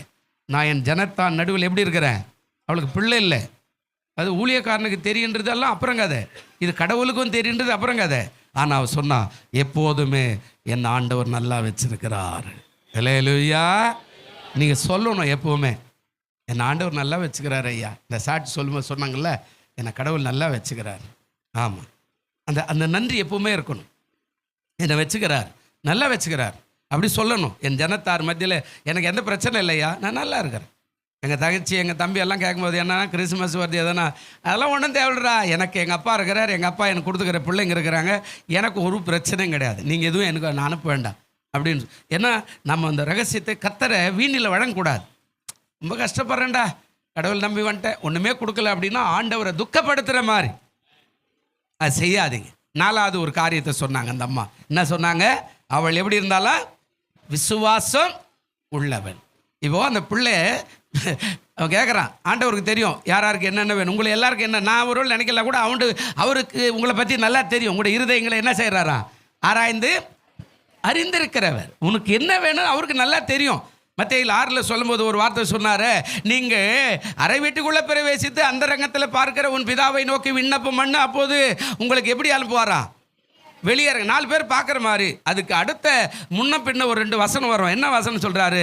நீங்கள் ஜெபிப்பதற்கு முன்பாகவே உங்களுக்கு இன்னது தேவை என்பதை ஆண்டவர் என்ன பண்ணுறாரு. அப்போ உன் தேவை ஆண்டவருக்கு தெரியல. இப்போ ஊழியக்காரன் மூலியமாக தான் என்ன பண்ணுறாரு. இப்போ அவங்க கேட்குறான், டே தம்பி வா, நம்ம சும்மா இருக்கிறோம், நமக்கு வீடு கொடுத்துட்டா அந்த அம்மா, நம்மளை பரிசுத்தவான்னு சொல்லிட்டு அந்த அம்மா, எல்லாம் ரைட்டு ஓகே, இப்போ நான் என்னடா செய்யணும் அந்த அம்மாவுக்கு? போய் கேட்டு வா, ஓடி போய் கேட்டு வா. என்ன பண்ணணும்? அந்த கேள்வி அவர் கேட்குறாரு. என்ன பண்ணணும் அந்த அம்மாவுக்கு, என்ன வேணும், இதுவரை கேட்கலையே. யோவானில் ஒரு வார்த்தை சொல்கிறாரு, நீங்கள் இதுவரைக்கும் என்னிடத்தில் ஒன்றும் கேட்கவில்லை, இப்போது கேளுங்கள், உங்கள் சந்தோஷம் எப்படியா இருக்கும், நிறைவாய் பெற்றுக்கொள்ள ஏதுவாக இருக்கும்ன்றார். இப்போ நீங்கள் இது வரைக்கும் தகுதியானது ஒன்றுமே கேட்கல, இப்போ கேளு, நான் கொடுக்குறேன், நிறைவாக பெற்றுக்குவேன். இதாங்க நீ நினைக்கிற, அவர் கண்ணு இல்லையா, மூக்கு இல்லையா, ஆமாம் அவர் ஏன் விட்டாரு, அது ஏன் விட்டாரு, அதெல்லாம் இல்லை. உன் தவறுகளுக்கு தண்டனையாக கூட வரலாம், உன்னை திருத்துவதற்கான காரியமாய் கூட வரலாம், ஒருவேளை உன்னை மேன்மைப்படுத்துவதற்கான அறமாய் கூட இருக்கலாம். பொண்ணை எப்படி வருது, கைக்கும் காதுக்கும் மூக்குக்கும் எப்படி வருது, அதை அக்னியில் போட்டு புடமிட்டு அதை சுட்டு அதில் இருக்கிற களிமண்ணெல்லாம் எடுத்து வெளியேற்றி அதை மறுபடியும் பட்டை தீட்டி அதை கட்டிகளாக மாற்றி அதை மறுபடியும் அந்த அனலில் போட்டு அதில் உருக்கி அதை ஊற்றி அதில் நம்முடைய ஆபரணங்களாய் மாற்றுவதற்கு வெளிப்படும் போது எல்லாம் சொல்கிறேன், எங்கே வாங்கினக்கா நல்லா இருக்குது செயின், எத்தனை சவரம். அல்லேலூயா. நம்ம பட்டை தீட்டுறதுக்கு தான் செய்வார். நீ எப்போ பார்த்தாலும் என்னை ஏமாற்றி ஏசனார் ஏமாத்தினா உன்னை பட்டையெல்லாம் தீட்ட மாட்டார், அவ்வளோதான் விட்டுருவார். பட்டை தீட்டணும். இப்போ அந்த அம்மா கேட்குறா, நீ போய் கேட்டு வா. கேட்டா, நான் நல்லா இருக்கிறேன், இப்போ அவன் கேட்டாலும் ஆண்டவருக்கு தெரியுது, அவளுக்கு பிள்ளை இல்லை ஆண்டவனே அப்படின்னு சொல்கிறான். வந்து அப்படியா, அவளை கூப்பிட்டு அவனுக்கு ஒரு பிள்ளை தெரியாது, எனக்கு தீங்கெல்லாம் வச்சிடாத, நீ சொல்லிட்டு எங்கன்னா போயிடுவேன், கடவுள் ஒன்று தூக்கி எங்கன்னா மனுஷன் போயிட்டாருன்னா எனக்கு பிள்ளை இல்லை, என்னை பார்க்குறவங்களா கேலி பண்ணுவான், அதெல்லாம் கொடுக்க வேண்டாம். நான் அப்படியெல்லாம் கேட்கல ஒன்று, பரவாயில்ல. தேவன் சொல்கிறார் நீ போ, நான் திரும்பி வரும்போது ஒரு உற்பவ காலத்துட்டில் ஒரு பிள்ளை அணைச்சிருப்பேன், திரும்பி வரும்போது பிள்ளை வச்சிருக்கிறா. இப்போ இந்த பிள்ளை விளையாடுனுக்கும் போது அங்கே நடக்கிற சம்பவம் என்ன, கர்த்தர் கொஞ்சம் சோதிக்கிறார் அந்த அம்மாவை. ஒத்த பிள்ளை, ஒரே பிள்ளை, ஆமாம், பெற்றெடுத்த பிள்ளை. இதை ஆண்டவருக்கு இப்போ பக்தி இருக்குதா? நிறைய பேருக்கு காசு பணம் வந்தால் பக்தியெல்லாம் வராது. எப்போ ஆண்டவரையும் குறை சொல்லுவாங்க, ஊழியக்காரனும் குறை சொல்லுவாங்க, சபையும் குறை சொல்லுவாங்க. சபைக்கே வரமாட்டான், ஏட்டா நேரம் இல்லாது, இல்லை எனக்கு உடம்பு சரியில்லை அப்படின்வாங்க. இப்போ சோதிக்கிறார். ஆமாம், சோதனை. இப்போ சோதனை கட்ட எப்படி அந்த பிள்ளை டக்குன்னு மறிச்சு போச்சு. இப்போ அந்த விசுவாசம் எப்படிக்குது, நேராக பிள்ளையை தூக்கின்னு போய் ஊழியக்காரன் அந்த கட்டில் மேலே போட்டுட்டு கடகட கழுது மேலே வச்சுக்கிட்டு நேராக ஊழியக்காரன் இருக்கிற இடத்துல ஓடுறா. நீ வா, நான் கேட்கல, நீ கொடுத்துட்டு. இப்போ அந்த பிள்ளை மறிச்சு போச்சு, நீ வந்து எழுப்பு. விசுவாசம் தேவன் மேலே இருக்கிறது. அல்லேலூயா. விசுவாசம் உள்ள ஜெபம் என்ன செய்யுங்க, உனக்கு அந்த விசுவாசம் எப்பவுமே இருக்கணும். இனி டாக்டர்கிட்ட போய், எந்த டாக்டர்கிட்ட போய் என்ன வேணால் மருந்து மாச்சு, ஆனால் நம்ம ஆண்டவர் நம்மளை உயிர்ப்பிப்பார் என்ற நம்பிக்கை எப்போது இருக்கணும். அந்த நம்பிக்கை இருந்தால் தான் நீ பரலோகத்துக்கு போவே. அல்லேலூயா. நீ அந்த நம்பிக்கை இல்லை அப்படின்னா பரலோகத்துக்கெல்லாம் போக மாட்டேன். சில பேர் பார்த்தீங்கன்னா ஊரே கூட்டுருவான், பரண்டு உருண்டு, இப்போ அப்படி செத்துட்டா, எங்கள் அம்மா, எங்கள் அக்கா, எங்கள் புருஷன் அப்படி ஆயிட்டார், ஊரே பரண்டு போயிடும். வீணில் வழங்க வேண்டாம். நாலாவது அதான் விசுவாசம் எப்பவுமே இருக்கட்டும். சபைக்கு வரும்போது லேட்டாக வராத. விசுவாசம் பைபிளை தூக்கி வச்சுக்கிட்டு ஓடோடி வா. உன்னை பார்ப்பாரு, என் பிள்ளை என்ன வேகமாக ஆலயத்துக்கு வரா, ஆவியான உனக்கு வந்து உட்காந்து உடனே எல்லா கஷ்டத்தையும் மாற்றி உனக்கு ஒரு சமாதானத்தை உண்டாக்கிடுவார். அல்லேலூயா. மெதுவாக வந்து எட்டி பார்த்து, இன்னும்மா போய்ச்சுன்னுக்கிறாரு, ரம்பம் போடுறாரா, நான் சொல்கிற சாட்சி உங்களுக்கு பிடிக்கலன்னா கூட கேளுங்க, ஆனால் நீ உங்களுக்காக இல்லை, நீ 10 தரம் கேட்டிருப்ப அந்த சாட்சி. ஆனால் பக்கத்தில் ஒரு ஆத்மா இன்னும் மனம் திரும்பாதே இருக்கும், அவனுக்காக இருக்கும். அல்லேலூயா. நாங்கள் திருப்பி சாட்சி சொல்லும் போது ஏன் பேசுகிறாரு இருந்தாலும் அப்படின்னு நீங்கள் சலிப்பீங்க. ஆனால் உன் பக்கத்தில் ஒருத்த மனம் திரும்பாதே வருஷக்கணக்காக கண்ணு இருப்பான், அவருக்கு அது போக வேண்டியதாக இருக்கும். ஜாக்கிரதையாக இருக்கணும். அதுதான் ஆண்டவர் சொல்கிறார், திரும்ப சொல்லு. அப்போது ஆண்டவர் சில காரியங்களை செய்கிறப்ப 4 காரியம். ஒன்று, பரிசுத்தவானாய் பார்த்தார். 2வது என்னங்க, தன்னுடைய சொந்த வீட்டையே வாடகைக்கு. எனக்கு ஞாபகம் ஒரு விசுவாசிக்கிட்ட, ஏம்மா மண் எனக்கு இதாம்மா, நம்ம மழை பெய்யுது எதாக இருந்தால் கூட 10 லிட்டர் அப்போது ஊற்றுறாங்க ரேஷன் கடையில். எனக்கு ஞாபகம் இது. ஐயோயோ மண் எண்ணெல்லாம் இல்லை பாஸ்டர் அப்படின்ட்டாங்க. நம்ம சபை சேர்ந்து சரிம்மா அப்படின்னு. ஆனால் என் கண்ணு எதிர்க்க போய் இன்னொரு கறி கடையில் அதை விற்கிறாங்க. நான் கொஞ்சம் மண்ணெண்ணெய் கொடுமா, மழை காலம், கரண்ட்டில் இல்லை, அப்போ கரண்ட் அடுப்பே கிடையாது என்கிட்ட, கொஞ்சம் சுடு தண்ணி போடுறதுக்கு ரொம்ப அவசியமாகுது. பாருங்கள், நமக்கு ஒரு 10 லிட்டரு மண்ணெண்ணெய் ஒரு லிட்டரு இருந்தால் பிச்சைக்கார மாதிரி தூக்கி போட்டு போகிறதுக்கே நம்மளால் முடியல. அந்த அம்மா சொந்த வீடாக கூட்டா. இப்போனா நாம் 8 அடிக்கு போட்டு 8000 ரூபாய் வாடகை வாங்கிடும். அல்லேலூயா. அப்படி தானேங்க, 8க்கு 8 கட்டிட்டு என்ன பண்ணிடுவோம், 8000 ரூபாய் வாடகை வாங்கி. அந்த அம்மாவுக்கு அந்த கொடுத்து பாருங்கள், உயர்த்துவார். ஒன்று, பரிசுத்தவானாய் நினைத்து பாருங்கள், உயர்த்துவார். 3வது, எப்போதும் தேவனுடைய நாமத்தை வீணில் வழங்காமல் என்னை நிறைவாக வச்சிருக்கிறார். சொல்லி பாருங்கள், உயர்த்துவார். அல்லேலூயா. ஆமாம், கொடுத்துக்கிட்டே இருக்கிறார். வாங்கி சாப்பிட்டு என்ன கொடுத்தாரு, என்ன கடவுள், அது என்ன சபை, அது என்ன ஊழியக்காரர், அப்படியெல்லாம் பேசாத. அவர் நிறைய கொடுத்தார்.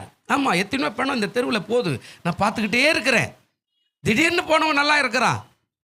இங்கே வந்து ஒரு பாபான்னு ஒருத்தர் இருப்பார், நேரம் வந்து நச்சரிப்பார், ஐயா ஜெபம் பண்ண, ஐயா ஜெபம். கடவுளெல்லாம் திடீர்னு செத்து போயிட்டார். எங்கேயோ போய் ஸ்டாண்டில் போய் எங்கேயோ உளுந்து திடீர்னு செத்து போயிட்டார். ஆமாம், போயிட்டார். எப்படி போனார் தெரியாது. கர்த்தருக்கு ஸ்தோத்திரம். அப்போ இங்கே ஒருத்தர் தாத்தா முந்தினே செத்தார், 84 வயசோ என்னவோ. அவர் நடந்துக்கிட்டே இருந்தார், திடீர்னு 84 வயசு. இதில் சின்ன வயசில் செத்து போயிட்டார். நல்லா யோசிச்சு பாருங்கள், அவர் போய்கிட்டே இருந்தால் கூட நம்ம ஜீவனோடு வச்சுக்கிறார். அல்லேலூயா. அதுதான் பெரிய ஆசீர்வாதம். அதை சொல்லுங்கள், கர்த்தர் என்ன நல்லா வச்சிருக்கிறார். அல்லேலூயா. 4வது, எப்போதும் விசுவாசமாக இருங்க.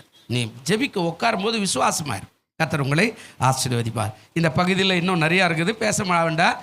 10 மணி ஆயிடுச்சு. அறிவிப்பு கொடுத்துட்றேன், ஞாபகம் வச்சுங்க. இன்றைக்கி ஜெபிக்கலாம். நல்ல பிதாவே, இந்த வார்த்தையை கேட்ட இந்த பெண்கள் வாரம் ஆண்டவர், இந்த வார்த்தை கேட்ட மக்களுக்காக சோத்திரம். கர்த்தர் ஆசீர்வதியும் கிருபையினால மூடும். இந்த 4 காரியம்: 1, பரிசுத்தவானாய் ஊழியக்காரை பார்த்தார் அந்த அம்மா. 2வது, தன்னுடைய வீட்டையே கொடுத்தாள் ஆண்டவரே.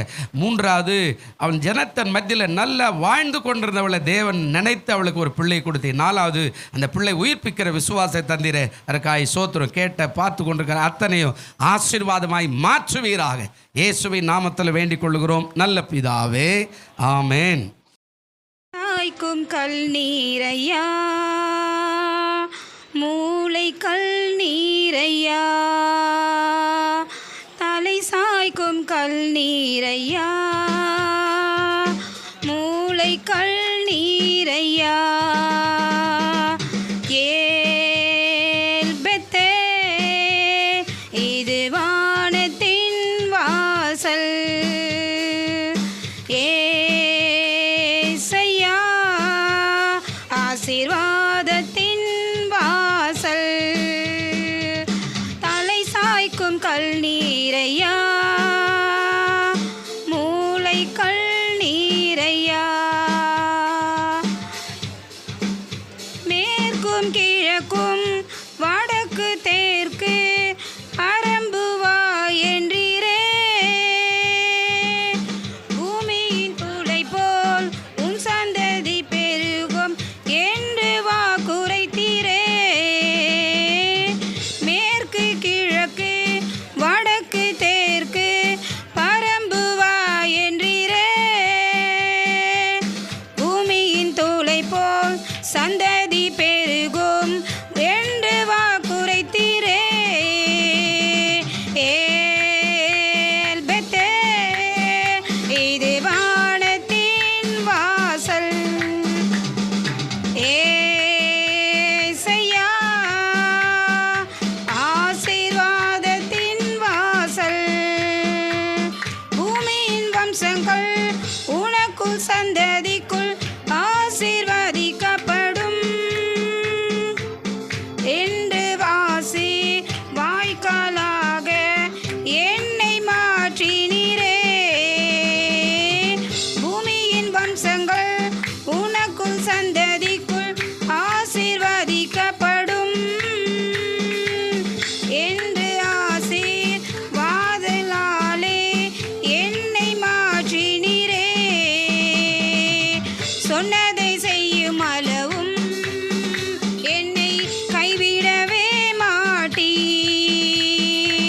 சொன்னதை செய்யும் அளவும் என்னை கைவிடவே மாட்டீ, ஏல் பெத்தே இது வானத்தின் வாசல், ஏசையா ஆசீர்வாதத்தின் வாசல். நல்ல பிதாவே, இந்த காலை பொழுதுக்காய் நன்றி. ஒருவேளை ஆண்டவர் இந்த கிறிஸ்மஸ் நாள் ஆண்டவரே எங்களுக்கு எவ்வளவோ நன்மைகளை செய்தீங்க தகப்பனே. அதில் செய்த நன்மையிலே பெரிய நன்மை நீங்கள் வந்து எங்களை ரட்சித்து ஆண்டவரே, எங்களுடைய பாவங்களை மன்னித்தது, நீங்கள் விடுதலை கொடுக்க எங்களுக்கு சுதந்திரம் கொடுத்தீங்க, அதற்காக சோத்திரம். ஒருவேளை நாங்கள் எங்கே இருந்திருப்போம் எங்களுக்கு தெரியாது, மரித்து போயிருந்தால் நரகத்துக்கே போயிருப்போம்.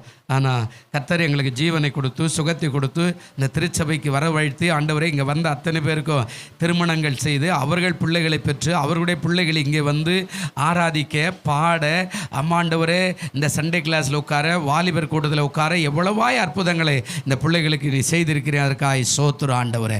கர்த்தாவே உம்முடைய அன்பு கரத்தில் ஒப்பு கொடுக்குறோம். ஆமாப்பா, இங்கே வந்து அவர்கள் எல்லாம் நன்றி உணர்வோடு கடைசி வரையில் உமக்கு சாட்சியாக இருக்கட்டும்.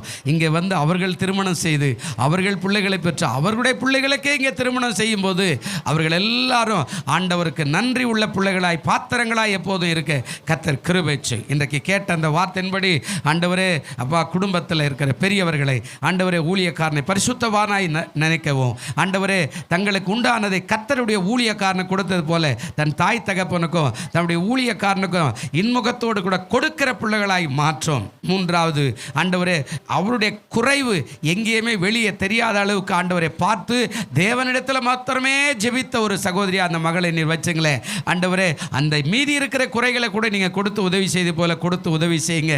நான்காவது, எப்போதுமே விசுவாசம் உள்ளவர். ஆண்டவரே, இங்கே வந்திருக்கிற அத்தனை பேரும் விசுவாச சகோதரர்களாக இருக்க கர்த்தர் கிருபை. வருகிற புதிய ஆண்டு நான் இப்படி இருப்பேன், புதிய ஆண்டில் என் பிள்ளைகளுக்கு இப்படி இருக்கும், என் பிள்ளைகள் வளரும், என் பிள்ளைகள் பாடும், என் பிள்ளைகள் ஆராதிக்கும், என் பிள்ளைகள் வேதம் வாசிக்கும், என் பிள்ளைகள் ஜெபிப்பார்கள், என் பிள்ளைகள் கனி கொடுப்பார்கள், என் பிள்ளைகள் பாவத்துக்கு ஆண்டவரை விலக்கி இருப்பார்கள், என் பிள்ளைகளுக்கு நல்ல வேலை கிடைக்கும் என்ற அந்த விசுவாச வாழ்க்கையில் இவர்கள் ஆண்டவரை கடந்து போக கர்த்தர் கிருபை தரும்படியாய் ஜெபிக்கிறோம். இந்த கரத்தில் வைத்து ஆசீர்வாதத்தை அனுப்புகிறேன். இயேசு கிறிஸ்துவின் நாமத்தில் வேண்டிக் கொள்ளுகிறோம் நல்ல பிதாவே. சேர்ந்து சொல்லுவோம். என் ஆத்துமாவே கர்த்தரை ஸ்தோத்திரி, கர்த்தர் செய்த சகல உபகாரங்களை என்றும் மறவாதே. ஆமென். நம்முடைய கர்த்தராகிய இயேசு கிறிஸ்துவின் கிருபையும் பிதாவாகிய தேவனுடைய அன்பும் பரிசுத்தாவிடைய அன்னும் ஐக்கியமும் ஆசீர்வாதமும் வழி நடத்தலும் நம் அனைவருடைய இன்றும் என்றும் சதா காலமும் தங்கியிருப்பாராக. ஆமென்.